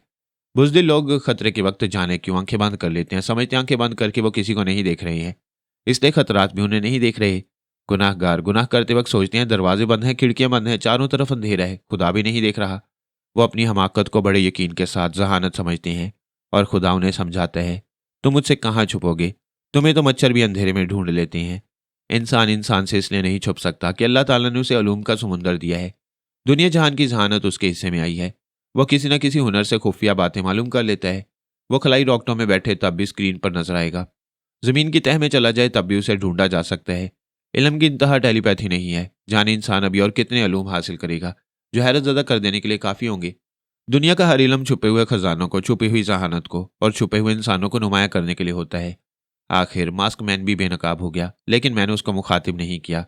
अल अतश अपने एक दस्ते रास्त से राब्ता कायम करके बातें कर रहा था। वो दस्ते रास्त किले के बाहर अपने मुसल्ला आदमियों के साथ पड़ाव डाले हुए था। उसके जरिए मैंने मालूम किया वहां दूर दूर तक खैमे नजर आ रहे थे। मुख्तलिफ ममालिक या तंजीमों के लोग सिर्फ इस मकसद से वहां मौजूद थे कि मैं किले के बाहर ना आऊं, या दूसरे लफ्जों में खुशकी के रास्ते किसी दूसरी जगह ना जा सकूं। अगर हेलीकॉप्टर वगैरह के जरिए जाऊंगा तो फिजाई रास्ते से रोकने के लिए दूसरे इंतजाम किए गए थे। इसी तरह बहरी रास्तों पर भी नाकाबंदी की गई थी जिसका अंजाम उन्होंने देख लिया था। इसके बावजूद उनके ख्यालात पढ़कर मालूम हो रहा था कि वो बाज आने वाले नहीं। एक बहरी जहाज तबाह हुआ है, दूसरे कई बहरी जहाज मुख्तलिफ सिमतों से आने वाले थे। इसी तरह मुझे फिजाई रास्ते से रोकने के लिए जासूसी और जंगी हथियार इस्तेमाल किए जाने वाले थे। अल अतश ने अपने दस्ते रास्त को हुक्म दिया था कि वो घेराव खत्म कर दें और वापस आ जाएं। लेकिन मैं कब वापस जाने का मौका दे सकता था, मैं उसके दिमाग पर काबिज हो गया। उसने खेमे से बाहर निकलकर देखा, तकरीबन 100 गज के फासले पर दूसरी पार्टी पड़ाव डाले हुए थी। मैं उसे जरा आगे ले गया। उसके साथ तकरीबन 6 मुसल्ला आदमी थे। हर एक के पास हैंड ग्रेनेड वगैरह भी थे। फिर उसने दूसरी पार्टी को बुलंद आवाज से मुखातिब करते हुए कहा, मैं तुम्हें पहले भी कह चुका हूं, यहां सिर्फ हम रहेंगे, हम फरहाद तक पहुंचेंगे। तुम लोगों को यहां से चले जाना चाहिए। मैं आखिरी वार्निंग दे रहा हूं। इस आखिरी वार्निंग के सिलसिले में दूसरी तरफ से गालियां दी गईं, जिसका नतीजा ये हुआ कि दस्ते रास्त ने मेरी मर्जी के मुताबिक पहला हैंड ग्रेनेड फेंका। फिर उसके हुक्म के मुताबिक उसके साथी भी यही करने लगे। दूसरी तरफ के पड़ाव में धमाके हो रहे थे। जवाबी कार्रवाई शुरू हो गई। वहां से भी हैंड ग्रेनेड फेंके जाने लगे। फिर मुसलसल फायरिंग होने लगी। मेरा काम बन गया। अब मैं दूसरे पड़ाव की तरफ वही हंगामे कराना चाहता था। इसके लिए मैंने उसके 4 आदमियों के साथ उसे दूसरी तरफ दौड़ा दिया। सिर्फ एक का दिमाग मेरे काबू में था, बाकी उसके हुक्म की तामील कर रहे थे। वहां भी यही सिलसिला हुआ। तीसरे पड़ाव की तरफ से चीख चीख कर कहा जा रहा था, ये क्या हमाकत है, आपस में टकराना बंद करो वरना हम में से कोई भी जिंदा नहीं बचेगा। उसकी बात खत्म होते ही दस्ते रास्त ने एक हैंड ग्रेनेड उसी की जाने फेंका। वह हैंड ग्रेनेड गोया एक चिंगारी थी। उसके बाद शोले भड़कते चले गए, एक कैंप से दूसरे कैंप और दूसरे कैंप से तीसरे कैंप और चौथे कैंप में। यही हंगामे शुरू हुए। अब कोई किसी को रोक नहीं सकता था। जो लोग अपने बचाव की खातिर वहां से फरार होना चाहते थे, दूसरे उनका ताकुब करते थे। नतीजे के तौर पर फरार होने वाले पलटकर हमला करते थे। जवाबी हमला लाजमी हो जाता था। डिमोर शहर की पुलिस वहां पहले ही पहुंची हुई थी। गैर कानूनी कैंपिंग के सिलसिले में उनका मुहासरा करने के बाद नाकाम वापस चली गई थी। उसके बाद फौज आई थी, लेकिन ऐसे वक्त आई थी जब हंगामे शुरू हो चुके थे। नतीजा यह हुआ कि फौज को भी अपनी हिफाजत की और उन्हें बाज रखने की खातिर फायरिंग करना पड़ी। फौज कामयाब हो गई। 45 मिनट के अंदर हंगामे सर्द पड़ गए। सर्द इसलिए पड़ गए कि हंगामा करने वाले सर्द पड़ गए थे। अब वहां लाशें ही लाशें नजर आ रही थी। जिंदा बचने वाले फरार हो गए होंगे या फौजियों की हिरासत में होंगे। थोड़ी देर बाद ही हमें ट्रांसमीटर के जरिए इतला मिली कि फौजी अफसरान किले का दरवाज़ा खोलने का हुक्म दे रहे हैं और फरहाद से मुलाकात करना चाहते हैं। मैंने उन फौजी अफसरान की आवाज़ें सुनी। फिर ट्रांसमीटर के जरिए कहा, उनसे कहो बहरी जहाज़, हेलीकॉप्टर और किले के अतराफ होने वाली तबाहियों को पेश नज़र रखें और चुपचाप अपनी बैरकों में वापस चले जाएं, वरना कोई भी जिंदा सलामत वापस नहीं जा सकेगा। फरहाद ने अगर ज़रूरी समझा तो खुद उनके पास आकर मुलाकात करेगा। फिलहाल किले के बाहर कोई मुसल्ला शख्स नजर न आए। ये वार्निंग सिर्फ आधे घंटे के लिए है। उसके बाद वहां पाया जाने वाला हर मुसल्ला शख्स अपने ही हथियार से खुदकुशी करेगा। मैं इज्जत अली के पास पहुंच गया। वह मेरे पास आने के लिए अपने हेलीकॉप्टर में जाना चाहता था, लेकिन लबनान के कई अफसरान ने उसका मुहासबा शुरू कर दिया। किसी ने पूछा, तुम वहां क्यों जा रहे हो? क्या फरहाद तुम्हें उस किले में आने की इजाजत देगा? किसी ने पूछा, अगर इजाजत देगा तो क्या उससे तुम्हारी दोस्ती है, तुम्हारे उसे दरीना ताल्लुकात नहीं है? ये ऐसे सवालात थे जिनका सही जवाब वो नहीं दे सकता था। अगर वो कहता कि फरहाद से दोस्ती है तो ये बात खुलकर सामने आ जाती कि रसवंती और सोनिया इस इंटरपोल के ऑफिसर की मदद से अपने बच्चों को नेपाल की सरहद से निकाल लाने में कामयाब हो गई थी। उसने जवाब दिया, फरहाद से दोस्ती तो दूर की बात है, मैंने आज तक उसकी सूरत नहीं देखी, उसकी आवाज़ नहीं सुनी, और भला सुन भी कैसे सकता हूँ। शायद आप लोगों को ये नहीं मालूम कि मैं योगा का माहिर हूँ। फरहाद की टेलीपैथी मुझे कोई नुकसान नहीं पहुंचा सकती। मैं वहां जाऊंगा तो वो मुझसे दुश्मनी नहीं करेगा, दोस्ती ही करना चाहेगा। क्या तुम उसे किसी तरह यहाँ ला सकोगे? मेरी पूरी कोशिश यही होगी। मैं जाऊंगा और तकरीबन 2-4 घंटे में वापस आ जाऊंगा। आप लोग जानते ही हैं मैं शाम 4 बजे की फ्लाइट से लबनान छोड़ दूंगा। एक ऑफिसर ने कहा, मिस्टर इज्जत अली, मेरे पास भी एक ऐसा शख्स है जो योगा का माहिर है। फरहाद की टेलीपैथी उसे नुकसान नहीं पहुंचा सकती, लिहाजा आप उसे भी अपने साथ ले जाएं, वो आपके बहुत काम आएगा। मैंने फौरन ही उस ऑफिसर के दिमाग में छलांग लगाई। वो ब्लैक शैडो का आदमी था। ब्लैक शैडो हर माह उसे इतनी रकम देता था जिसके एवज वो इंटेलिजेंस का ऑफिसर अपने महकमे की तमाम खुफिया बातें बताता रहता था। मैंने उस शख्स के लबो लहजे को अच्छी तरह याद कर लिया। उधर इज्जत अली ने जवाब दिया, मुझे अफसोस है, मैं आपके किसी भी योगा मास्टर को अपने साथ नहीं ले जा सकूंगा। पहली बात तो ये कि मैं जहां जाता हूं अपनी टीम के साथ जाता हूं। हेलीकॉप्टर में मेरी पूरी टीम के लिए गुंजाइश नहीं है, सिर्फ 5 आदमी मेरे साथ जा रहे हैं। मिस्टर इज्जत अली, आप जहां भी जाते हैं वहां की इंटेलिजेंस और पुलिस वालों का ताउन हासिल करते हैं। आपका फर्ज है कि आप यहाँ की इंटेलिजेंस से भी ताउन करें। फरहाद अली तैमूर अगर कोई मुजरिम होता और आपके मुल्क को किसी तरह नुकसान पहुंचाता तो मैं आपके साथ जरूर ताउन करता। आप मुझे जवाब दें, क्या उसने यहाँ के किसी कानून के मुहाफिज को कत्ल किया है? हुक्काम में से किसी के दिमाग से खेलने की कोशिश की है, या इस हुकूमत का कोई राज चुरा कर ले जा रहा है? आप कोई ऐसा इल्ज़ाम उसके खिलाफ आयद करें, सबूत पेश करें, मैं उसे आपके सामने हाजिर करने की कोशिश करूंगा। कामयाबी या नाकामी खुदा के हाथ में है। क्या ये सबूत काफ़ी नहीं है कि अभी अभी उसने एक बहरी जहाज़ को और एक हेलीकॉप्टर को तबाह किया है? उसी की टेलीपैथी के बायस किले के अतराफ सैकड़ों लोग मारे गए हैं। इज्जत अली ने कहा, पहली बात तो ये कि किले के बाहर जो लोग मारे गए वो एक दूसरे की गोलियों से और बमों की ब्लास्टिंग से हलाक हुए हैं। कोई सबूत ऐसा नहीं मिलता कि फरहाद ने टेलीपैथी का कारनामा दिखाया हो। अगर बहरी जहाज और हेलीकॉप्टर तबाह हुआ है तो उसका ताल्लुक आपके मुल्क से नहीं है। आप सिर्फ लबनान इंटेलिजेंस के एक ऑफिसर हैं। मैं बैनुल अक़वामी इंटेलिजेंस सर्विस का एक अहम नुमाइंदा हूँ, इसलिए बैनुल अक़वामी तौर पर फरहाद ने किसी बहरी और हेलीकॉप्टर को नुकसान पहुंचाया है तो उसका मुहासबा करने का हक मुझे हासिल होता है, आपको नहीं। प्लीज़ मेरे काम में मुदाखलत न करें। मैंने इज्जत अली से कहा, तुम अपनी टीम में से एक ऐसे शख्स को साथ लाओ जो मेरे कद्दो कामत का हो। मैं उसके रूप में निकलना चाहता हूँ। उसने तायद करते हुए कहा, आपका ये मुल्क छोड़ देना बेहतर है। 4 ममालिक के जंगी हथियारे बेरूत एयरपोर्ट पर उतरना चाहते हैं। लुबनानी हुकाम से उनका राब्ता कायम है और वो यकीन दिला रहे हैं कि लुबनानी हुकूमत को उनके तैयारों से कोई नुकसान नहीं पहुंचेगा। वो जंगी हथियारे सिर्फ फरहाद को फरार होने से रोकेंगे ताकि वो फ़ज़ाई रास्ते से कहीं ना जा सके। तुम यहाँ आ जाओ, फिर इस सिलसिले में बातें होंगी। मैं हदीका की खबर लेने उन मुजाहिदीन के दिमागों में पहुंचने लगा जो लैला के गार्ड ऑफिसर को कैदी बनाकर रखना चाहते थे। पता चला उन्होंने उस ऑफिसर को अपनी गिरफ्त में ले लिया और एक जगह उसे कैद करके रखा गया है। लैला को सारा आइजिक की हैसियत से इसलिए छोड़ दिया गया है कि वो उनके और इसराइली हुक्मरानों के दरमियान राब्ता कायम कराएगी। राब्ता कायम करने के लिए ट्रांसमीटर की एक फ्रीक्वेंसी तय पा गई थी। अब लैला इस सिलसिले में क्या कर रही है ये मैं बाद में मालूम कर सकता था। मैंने एक मुजाहिद के पास पहुंचकर देखा।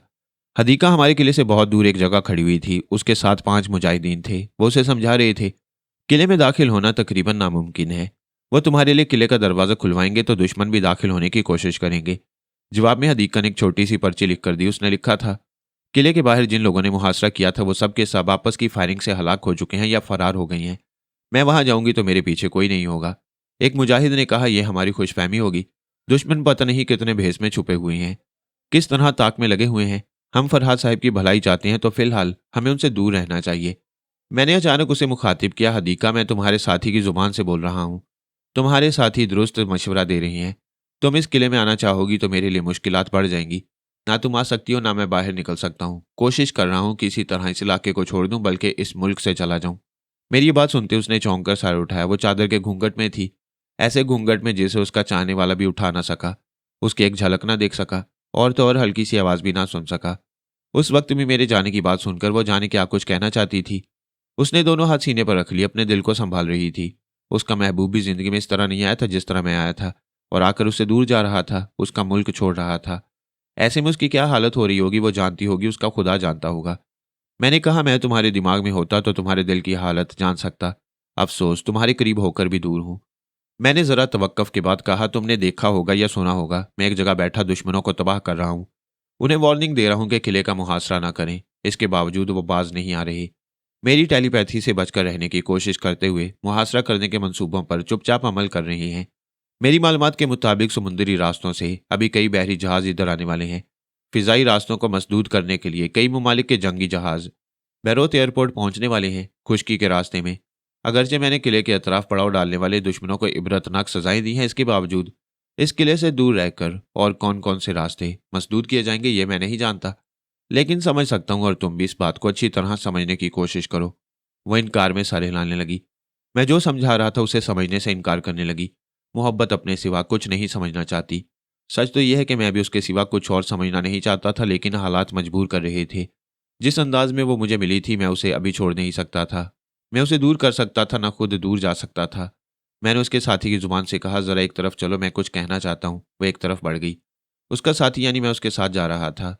दूसरे मुजाहिदीन से जरा दूर जाने के बाद मैंने आहिस्ते से कहा, मैं अभी तुम्हारे जिस साथी के दिमाग में हूँ उसे अच्छी तरह टटोल कर इत्मीनान कर लिया है, ये गद्दार नहीं है। हमारी बातें किसी दूसरे तक नहीं पहुंचाएगा। हदीका अपना हाथ मेरे हाथ में दो, मैं कुछ कहना चाहता हूँ। ये कहते हुए उसके साथी ने अपना हाथ उसकी तरफ बढ़ाया। वो एकदम पीछे अड़ गई। वो मानती थी कि फरहाद उससे गुफ्तगू कर रहा है, लेकिन ये भी मानती थी कि जो हाथ बढ़ रहा है वो फरहाद का नहीं है। वो खंजर चलाने वाली मुजाहिदा मेरे सिवा किसी को अपना हाथ नहीं दे सकती थी। मैंने कहा, सॉरी, मैं भूल गया था कि मैं सिर्फ तुम्हारे साथी के दिमाग को इस्तेमाल कर सकता हूँ। उसका जिस्म तो उसी का होगा। उसके जरिए तुम्हारा हाथ थाम कर मुझे बस ऐसे ही इत्मीनान होगा जैसे ख्वाब में थाम लिया हो। और मेरे तुम्हारे नसीब में तो ख्वाब ही ख्वाब है। मैंने जितने यादगार लम्हात गुजारे वो सब हकीकत से कम नहीं थे और ख्वाब से ज्यादा नहीं थे। वो चुप थी। मैं अपने जज्बों का इजहार कर रहा था, वो नहीं कर सकती थी। मैंने कहा, मैं तुम्हें छोड़कर जाना नहीं चाहता। तुम मेरी जिंदगी में एक खुशबू की तरह आई हो। खुशबू को आज तक कोई नहीं पकड़ सका। मैं तुम्हें पकड़ने में नाकाम रहा हूं। मैं इस मोहब्बत की भूल भलैयों में सारी उम्र गुम रहूंगा। इसलिए चाहता हूं ज्यादा गुम ना रहो। तुम मेरे पास रहो, मैं तुम्हारे पास रहूं। क्या तुम मेरे साथ इस मुल्क से बाहर जाना पसंद करोगी? उसने चौंक कर सर उठाया। वो सर इस तरह उठा रहा जैसे कुछ सोच रही हो। फिर उसने सर को झुका लिया। दोनों हाथ चादर के अंदर गए। फिर कागज और कलम बाहर आया। उसने कुछ लिखकर उसे मेरी तरफ बढ़ा दिया। मैंने पढ़ा, मेरे जिस्म जान के मालिक, औरत जमीन और आसमान के बगैर नहीं रह सकती। ये वतन मेरी जमीन है जहां मैं पांव जमा कर खड़ी हूं और तुम आसमान हो। मेरे सर पर और मेरे हवास पर छाए हुए हो। मैं फ़लस्तीन में पैदा हुई। यहाँ मेरी आज़ादी की जद्दोजहद मरते दम तक जारी रहेगी। या तो मैं आज़ादी हासिल करके सुरखरू होंगी या इसी ज़मीन में दफन हो जाऊंगी। खुदा के लिए मेरी मोहब्बत को ना आजमाओ। अलबत्ता ये वादा करती हूँ, अगर मेरी ज़िंदगी में आज़ादी नसीब हो गई तो मैं अपने आप को, अपने मुस्तकबिल को तुम्हारे हवाले कर दूंगी। फिर तुम जहाँ चाहोगे मुझे ले जा सकोगे। मैंने वो कागज़ पढ़ने के बाद कहा, मैं जानता हूँ तुम्हारी जैसी मुजाहिदा और मुजाहिदीन अपने खून से आज़ादी की तारीख लिख रहे हैं। तुम मेरे साथ ये मुल्क छोड़कर नहीं जा सकोगी और मेरी सलामती का तकाजा यह है कि फ़िलहाल मैं यहाँ से चला जाऊँ। वादा करता हूँ, जब ये हालात साजगार होंगे मैं फिर तुम्हारे पास आऊँगा। प्लीज़ मेरी और अपनी मजबूरियों को समझो। उसने एक उंगली से उस पर्ची की तरफ इशारा किया जो अभी तक उसके साथी के जरिए पकड़े हुए था। मैंने उस पर्ची को देखा। नीचे लिखा हुआ था, खुदा के लिए कोई ऐसी तदबीर करो कि तुम्हें यहाँ से ना जाना पड़े और तुम सलामत भी रहो। इसके लिए मैं क्या कर सकती हूँ मुझे बताओ। जब मैं तुम्हारी सलामती के लिए जान पर खेल जाऊँ, दुनिया से उठ जाऊँ, तब तुम चले जाना। मैंने एक गहरी सांस लेकर कहा, अच्छी बात है, मैं कोई तदबीर सोचूंगा। अगर मैं इस मुल्क के किसी हिस्से में छुप कर रह सका तो तुम्हें ज़रूर इतला दूंगा। आइंदा अगर तुम्हारे ये साथी तुम्हारे साथ ना रहे या किसी दूसरी मुहिम में चला जाए तो मैं मजबूरी की हालत में बुजुर्ग जलीलुल कदर के जरिए तुमसे राब्ता कायम करूंगा। इस बात को याद रखना। उसने हाँ के अंदाज में सर हिलाया जैसे कह रही हो, याद रखूंगी। अब मुझे इजाज़त दो, मैं किले में बहुत मसरूफ़ हूँ। ज़्यादा देर तक दिमागी तौर पर गैर हाजिर रहूंगा तो नुकसान पहुंचने का अंदेशा है। उसने यूं सर हिलाया जैसे जाने की इजाज़त दे रही हो। मैंने कहा, मैं तुम्हारा हाथ थामकर प्यार भरे अंदाज में रुखसत नहीं हो सकता। यह हाथ पराया है और मैं अपनी हदीका का हाथ अपने ही हाथों में लेना चाहता हूँ। बहुत जल्द फिर आऊँगा। उस वक्त तक के लिए खुदा हाफिज, फ़ी अमानिल्लाह। मैं दिमागी तौर पर अपनी जगह हाजिर हो गया। सी सरपंच मेरे सामने कुर्सी पर बैठा हुआ मुझे गौर से देख रहा था। मैंने मुस्कुराकर कहा, मुझे अफसोस है, सुबह से तुम मुझे अपनी फैमिली के साथ खाने के लिए कह रहे हो और वक्त नहीं मिल रहा। मैं समझ रहा हूँ आप बहुत मसरूफ़ हैं। ये समझ में नहीं आता आखिर आप खाते कब होंगे। मैंने हंसते हुए उठकर कहा, अब जितनी भी मसरूफियत हो, पहले मैं तुम्हारी फैमिली के साथ खाना खाऊंगा। चलो। वो खुश हो गया। उसने फौरन ही इंटरकॉम के जरिए इतला दी। तमाम मुसल्ला गार्ड को चौकन्ना रहने के लिए कहा और यह भी वार्निंग दी कि यहाँ से रिहाइशगाह तक जाने के दौरान अगर फरहाद को कोई नुकसान पहुंचा तो उन्हें अजियतनाक मौत का सामना करना पड़ेगा। वहां से उसकी रिहाइशगाह ज़्यादा दूर नहीं थी। मैं 10 मिनट में पहुंच गया। उसकी बीवी और बच्चों ने मुझे बड़ी ही गर्मजोशी से खुश आमदीद कहा। वो सब मुझे यूं देख रहे थे जैसे पहली बार किसी इंसान को देख रहे हों। मैंने हंसते हुए कहा, मैं तुम्हें से हर एक की सोच को पढ़कर बता सकता हूँ कि इस वक्त मेरे मुतल्लिक क्या सोचा जा रहा है। सरपंच की शरीक हयात ने पूछा, क्या आपको इस बात का अंदेशा नहीं है कि हम खाने में कुछ मिलाकर दे सकती हैं? मैं यहाँ आने से पहले तुम्हारे और बावर्ची वगैरह के जहनों को अच्छी तरह पढ़ चुका हूँ। तुम लोग मुझसे किसी तरह भी दुश्मनी मोल लेना नहीं चाहते हो। बल्कि ज़्यादा से ज़्यादा अपनी दोस्ती का यकीन दिलाना चाहते हो। हम मेज़ के अतराफ बैठ गए। फिर खाने के दौरान हंसने बोलने लगे। मैं जानबूझकर ज़्यादा से ज़्यादा हंसी मजाक कर रहा था ताकि मुसलसल दिमागी थकन दूर हो जाए। सी सरपंच की बड़ी बेटी जो 14 बरस की थी वो बात बेबात पर हंसने की आदी थी। लतीफ़े खूब याद थे, रह रहकर कहती थी, अंकल मैं आपको एक लतीफ़ा सुनाती हूँ। फिर वह सुनाना शुरू कर देती। उसका अंदाज बहुत ही मासूमाना और पुरमज़ा होता। मैं बेख्तियार हंसने लगता। मैंने कहा, सरपंच फ़र्ज़ करो मैं दुश्मनी पर उतर आता, खुदा न करे तुम्हारी बीवी को और इन प्यारे प्यारे मासूम बच्चों को हलाक कर देता, तो फिर तुम्हारे पास क्या रह जाता। वो एक गहरी सांस लेकर बोला, मैं खुदा का शुक्र अदा करता हूँ, उसने हमें अकल दी और तुम्हें भी सोच समझ कर अमल करना सिखाया। अगर तुम समझदारी से काम ना लेते तो आज जाने मेरा क्या हशर होता। यही कि तुम यहाँ खाली हाथ बैठे रहते, ना बीवी होती ना बच्चे, सिर्फ स्मगलिंग का माल होता। मेरे दोस्त, ये इतनी बड़ी दुनिया बीवी की वफा और बच्चों की मासूमियत से खूबसूरत है। स्मगलिंग के माल से कभी खूबसूरत नहीं होती। आज तुम्हारे बीवी बच्चे महफूज हैं, कल कोई मुझसे ज्यादा दुश्मनी पर उतर आया तो क्या होगा। तुम ये धंधा क्यों नहीं छोड़ देते? तुम्हारे पास काफी दौलत है, किसी दूसरे मुल्क में चले जाओ और वहां सुकून से अपने बीवी बच्चों के साथ जिंदगी गुजारो। उसकी बीवी ने कहा, भाई आप मेरे भाइयों से बढ़कर हैं, मैंने भी यही समझाती हूँ। काश आपकी बातों का असर हो जाए और ये सारे धंधे छोड़कर हमारे साथ, सिर्फ हमारे साथ जिंदगी गुजारें। मैं वादा करता हूँ तुम्हारे यहाँ से जाते ही अपना ज़रूरी सामान दूसरे मुल्क मुंतकिल करूंगा। वहाँ मेरा बैंक अकाउंट भी है। फिर मैं बीवी बच्चों को लेकर चला जाऊंगा और गुमनामी की ज़िंदगी गुजारूंगा। मैंने उनसे बात करने के दौरान इज्जत अली के दिमाग में झांक कर देखा। वो अभी तक वहाँ से रवाना नहीं हुआ था। मैंने पूछा, क्या बात है? कुछ नहीं, मैंने सोचा जब तुम मेरे आदमी के मेकअप में आओगे तो इसके लिए पहले ही मेकअप तैयार कर लूँ ताकि तुम्हारे मेकअप में दुश्वारी ना हो और कोई तुम पर शुबा ना करे। ये मास्क तैयार होने ही वाला है, मेरे आदमी बड़े माहिर हैं। मैं आधे घंटे के बाद यहाँ से रवाना हो जाऊंगा। मैं फिर दिमागी तौर पर हाजिर हो गया। सरपंच की बीवी ने मेरी तरफ स्वीट डिश बढ़ाई। मैंने कहा, मैं खाने के बाद मीठा नहीं खाता, उसकी जगह चाय या कॉफ़ी पीता हूँ। मैं अपने हाथों से कॉफ़ी बनाकर लाती हूँ। वो वहाँ से उठकर चली गई। उसकी बड़ी बेटी मेरे पास आकर कहने लगी, अंकल आपको कैरम खेलना आता है? सरपंच ने डांट कर कहा, यह क्या हमाकत है, यहाँ तुम्हारे अंकल की जान पर बनी हुई है। दुश्मन चारों तरफ से घेरे हैं और ये तुम्हारे साथ कैरम खेलेंगे। मैंने हंसते हुए कहा, कोई नहीं, मैं अपनी बेटी के साथ ज़रूर कैरम खेलूंगा।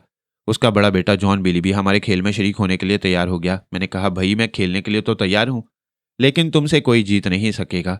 जॉन बिली ने अपने सीने पर हाथ मारते हुए कहा, मैं कैरम का चैंपियन माना जाता हूँ। सरपंच की बेटी ने कहा, यह हो ही नहीं सकता, अंकल से भला कोई किसी मैदान में जीत सका है। मैं अंकल की तरफ से शर्त लगाने को तैयार हूँ। दोनों बहन भाई में शर्त लग गई। हम दूसरे कमरे में आए जहाँ कैरम रखा था। सी सरपंच भी हमारे साथ चला आया। हालांकि बचकाना खेल था, लेकिन मुझ जैसा आदमी शरीक हो रहा था तो वो कैसे दिलचस्पी ना लेता। आखिर खेल शुरू हुआ। पहला शॉट जॉन बिली का था। खेल के दस्तूर के मुताबिक वो सफ़ेद गोट पॉकेट में डालने वाला था, लेकिन बेख्तियार काली गोटों को पॉकेट में डालने लगा। उसकी बहन ने ताली बजाते हुए कहा, शेम शेम, खेलना तो आता नहीं है, अपनी गोट की बजाय अंकल की गोटों को पॉकेट में डालते जा रही हो। बिली ने परेशान होकर कहा, मैं निशाना तो ठीक लेता हूँ, मगर स्ट्राइकर काली गोट की तरफ चला जाता है। सरपंच ने हंसते हुए कहा, बेटे ख्वामखा खेल रहे हो, तुम्हारे अंकल कैरम को हाथ भी नहीं लगाएंगे और जीतते चले जाएंगे। तुम खेलते रहोगे और हारते रहोगे। दोनों भाई बहन ने खुशी और हैरानी से मुझे देखते हुए कहा, ओ गॉड, हमने तो सोचा भी नहीं था कि कैरम टेलीपैथी के जरिए भी खेला जाता है। फिर मेरी भतीजी ने मेरे गले में बाहें डालकर झूमते हुए कहा, अंकल मुझे भी टेलीपैथी सिखाइए ना, मैं सबको कैरम में शिकस्त देती चली जाऊंगी, सारी दुनिया में मेरा नाम हो जाएगा। सरपंच ने कहा, अच्छा तुम कैरम की फाते बनने के लिए टेलीपैथी सीखोगी? मैंने भी हंसते हुए कहा, सरपंच यही बचपन है।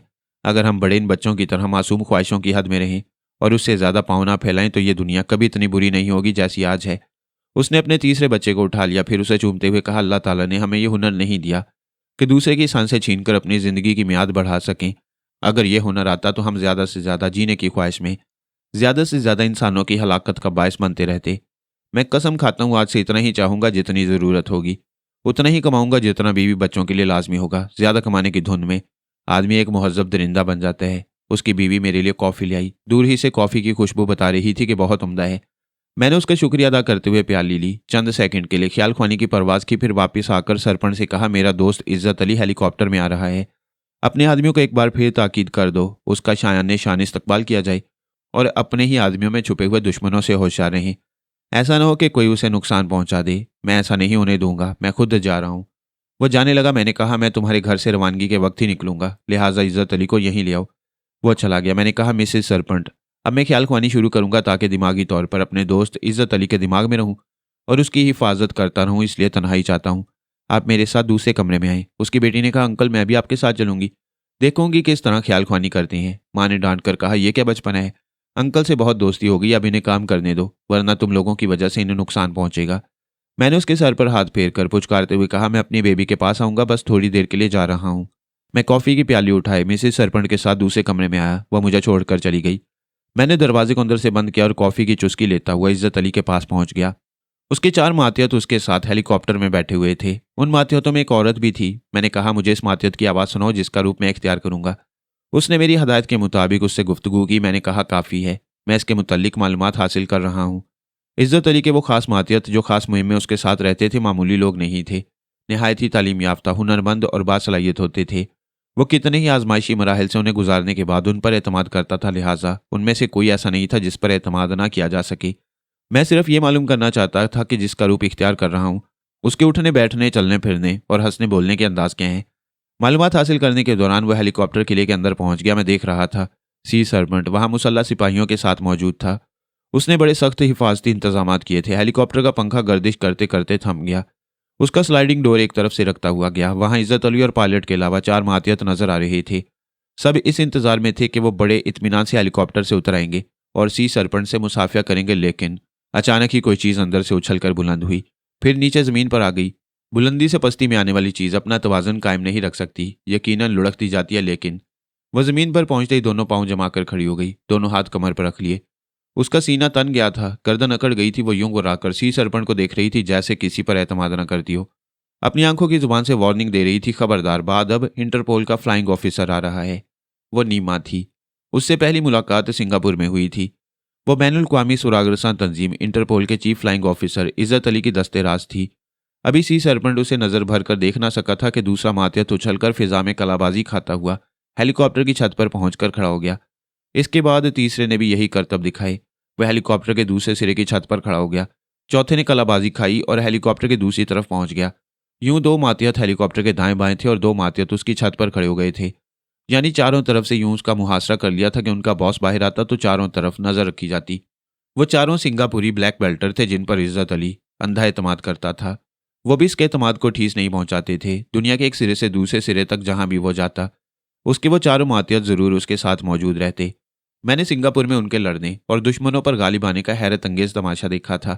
उनकी रगों में जैसे पारा भरा हुआ था, एक जगह ठहरते नहीं थे, हमेशा उछलते कूदते नजर आते थे। लगता था बंदर की औलाद हैं। इज्जत अली हेलीकॉप्टर से बाहर आया। उसके चारों मातियत अपने जूतों की एड़ियां बजाते हुए टेंशन हो गए। उनकी देखा देखी बेख्तियार सी सरपंच के तमाम मुसल्ला सिपाही भी अटेंशन होने लगे, जैसे उसे गार्ड ऑफ ऑनर पेश कर रहे हो। हालांकि ऐसा प्रोग्राम नहीं था। कुछ तो इज्जत अली की शख्सियत ने और कुछ उसके मातिहतों के ड्रामाई अंदाज ने उन्हें मुतासर किया था और वो बेख्तियार ऐसा करने लगे थे। सी सरपंच ने आगे बढ़कर उससे मुसाफिया किया। मैंने पहले ही बता दिया था कि सुरख जर्सी में नजर आने वाला सी सरपंच है। वो उसके साथ सीधा उसकी रिहाइशगाह में चलाए। मैंने अपने बंद कमरे का दरवाजा खोल दिया। जरा सी देर में वो मुझे अपने सामने नजर आया। मुझ पर नजर पड़ते ही वो सवालिया नजरों से देखने लगा। मैंने कहा, इस वक्त मैं क्रिस्टोफर मिक्की के रूप में हूं, तुम्हारा फरहाद। मैंने दोनों बाजू फैला दी। वो तेजी से चलता हुआ आया, फिर मुझसे लिपट गया। कहने लगा, महबूब की तरह तड़पाया है। हम सिंगापुर में थे, फिर बैंकॉक में थे, लेकिन किस्मत में मुलाकात नहीं थी। आज मिलना था, सो आज मिल रहे हैं। मैंने कहा, पहले काम की बात हो जाए। ये जो तुम अपने साथ सिंगापुरी मुहाफिजों को लेकर आए हो तो इनके कद 5 फुट से ज्यादा नहीं है। मैं इनमें से किसके रूप में जाऊंगा? उसने मेरे शाने को थपकते हुए कहा, मेरे दोस्त, तुम भूल रहे हो, मेरा पायलट तुम्हारे कद्दो कामत का आदमी है, तुम उसी के रूप में जाओगे। मैंने सी सरपंच से कहा, अपने मुसल्ला जवानों को रिहाइशगाह से जरा दूर रखो, किसी को पता न चले यहाँ क्या हो रहा है। वो पहले ही अपने जवानों को ताकीद कर चुका था। एक बार फिर उन्हें कहने के लिए चला गया। मैंने इज्जत अली से कहा, अपने उस पायलट को बुला लो, मैं उसे सामने बिठाकर मेकअप करूंगा। इसकी ज़रूरत नहीं है, मैं मेकअप का सारा सामान ले आया हूँ। उसका मास्क भी है और मुख्तलिफ जावियों से उसकी तस्वीरें भी मौजूद हैं। आखिर पायलट को यहाँ बुलाने में क्या कबाहत है? इज्जत अली ने मुस्कुराते हुए कहा, मैं इंसानी नफ्सियात से खेलने का आदी हूँ। मेरे मातिहत हेलीकॉप्टर से उतरते ही बाजीगरी के करतब दिखा रहे थे। इसका मकसद यही था कि आसपास के तमाम मुसल्ला जवानों और सी सरपंच वगैरह की तवज्जो अपनी तरफ मबजूल कर लें, और यही हुआ। इस दौरान वो पायलट हेलीकॉप्टर की सीटों के दरमियान छुप गया है। किसी ने उसकी तरफ ध्यान नहीं दिया। मुझे यकीन है मेरे पायलट को सबने नज़रअंदाज कर दिया है। अब तुम पायलट बनकर जाओगे और वो रास्ते में रस्से के जरिए हेलीकॉप्टर से उतर जाएगा। मैं आईने के सामने आकर बैठ गया। इज्जत अली अटैची खोलकर मेकअप का सामान निकालने लगा। मैंने मास्क को हाथों में लेकर देखा, फिर उसे चेहरे पर चढ़ाना शुरू किया। इस दौरान सोच के जरिए कहा, मेकअप करते वक्त मैं ख्याल ख्वानी के जरिए गुफ्तगू करूंगा ताकि लब न हिलाने पड़े। इसके अलावा दीवारों के भी कान होते हैं। कोई अहम बात होगी तो ख्याल ख्वानी के जरिए ही होना चाहिए। अभी मैं सोनिया रसवंती से बातें करने जा रहा हूँ, तुम मेरी ख्याल ख्वानी का ख्याल न करना। जब चाहो मुखातिब कर लेना। मैं रसवंती के पास पहुंच गया। मेरे मुखातिब करने पर उसने कहा, मुझे तुम्हारे बारे में सब कुछ मालूम है। मैं वक्तन फवक्तन सरपंच के पास पहुंचकर तुम्हारी खैरियत मालूम करती रही हूँ। इधर सोनिया और मरजाना को देखो। सोनिया का हाल तंजीम के सरबराह से रब्ता कायम कर रही है और मरजाना रेड पावर के एक बॉस से। पहले मैं सोनिया के पास गया, वहां ट्रांसमीटर के जरिए का हाल तंजीम का सरबराह रीमोंडील कह रहा था, मादाम सोनिया, जब से आप वादी में गई हैं आप ही से गुफ्तगू होती रही है। थोड़ी देर के लिए मादाम रसवंती को हमसे गुफ्तगू करने दें। रसवंती वही कहेगी जो मैं कह रही हूँ। बाय द वे, ये अभी मेरे पास बैठी हुई है। अगर मुनासिब समझेगी तो तुम्हारी किसी बात का जवाब उसकी जुबान से मिल जाया करेगा। हम मादाम रसवंती से सिर्फ इतना पूछना चाहते हैं कि हमने उनके साथ कौन सी बुराई की, कब उनसे दुश्मनी की। जब फरहाद से उनकी दुश्मनी थी तब उन्हें हमने सहारा दिया, हर तरह उनकी हिफाजत की, उनका इलाज करवाया, लेकिन मादाम ने हमें इसका सिला क्या दिया। उनकी टेलीपैथी की सलाहियतें हमारे मुल्क में बहाल हुई, लेकिन इसका इजहार नहीं किया। नेपाल में जाकर इंकिशाफ किया, हमने उसे भी बर्दाश्त कर लिया। इसके बाद वो हमारे यहाँ के एक डमी फरहाद को असली फरहाद कहती रहीं। हालांकि वो हकीकत जानती थी लेकिन हमें धोखा देती रहीं। सोनिया ने कहा, मिस्टर रीमोंडील, ये अजल से इंसान की फितरत है। जब वो दूसरों पर कीचड़ उछालता है तो ये भूल जाता है कि कीचड़ उछालते वक्त उसके हाथ गंदे हो रहे हैं। वो अपने गंदे हाथों पर ध्यान नहीं देता। लिहाजा मैं तुम्हारी तवज्जो तुम्हारे हाथों की तरफ दिला रही हूँ। तिलबैब में जिस वक्त रसवंती और उसके बेटे को अगवा किया जा रहा था और उसके बेटे को गन पॉइंट पर रखा गया था तो तुमने कहा था, पारस को मर जाने दो। तुम दुश्मनों को वहां से जिंदा सलामत नहीं जाने दोगे। गोया के दुश्मन से इंतकाम लेना तुम्हारे लिए इतना जरूरी था कि रसवंती के बेटे की कुर्बानी देने को तैयार हो गए। इंसान से गलती होती है, हमसे गलती होगी, इसका ये मतलब तो नहीं कि हम बार बार गलती करेंगे। हम इसराइलियों ने सबसे पहले आपकी नई मुमलिकत को तस्लीम करने का वादा किया। सबसे पहले आपसे राब्ता कायम करने और अपने नुमाइंदों को भेजने की पेशकश की। तुम्हारी हर पेशकश, हर दोस्ती के पीछे एक फ्रॉड छुपा होता है।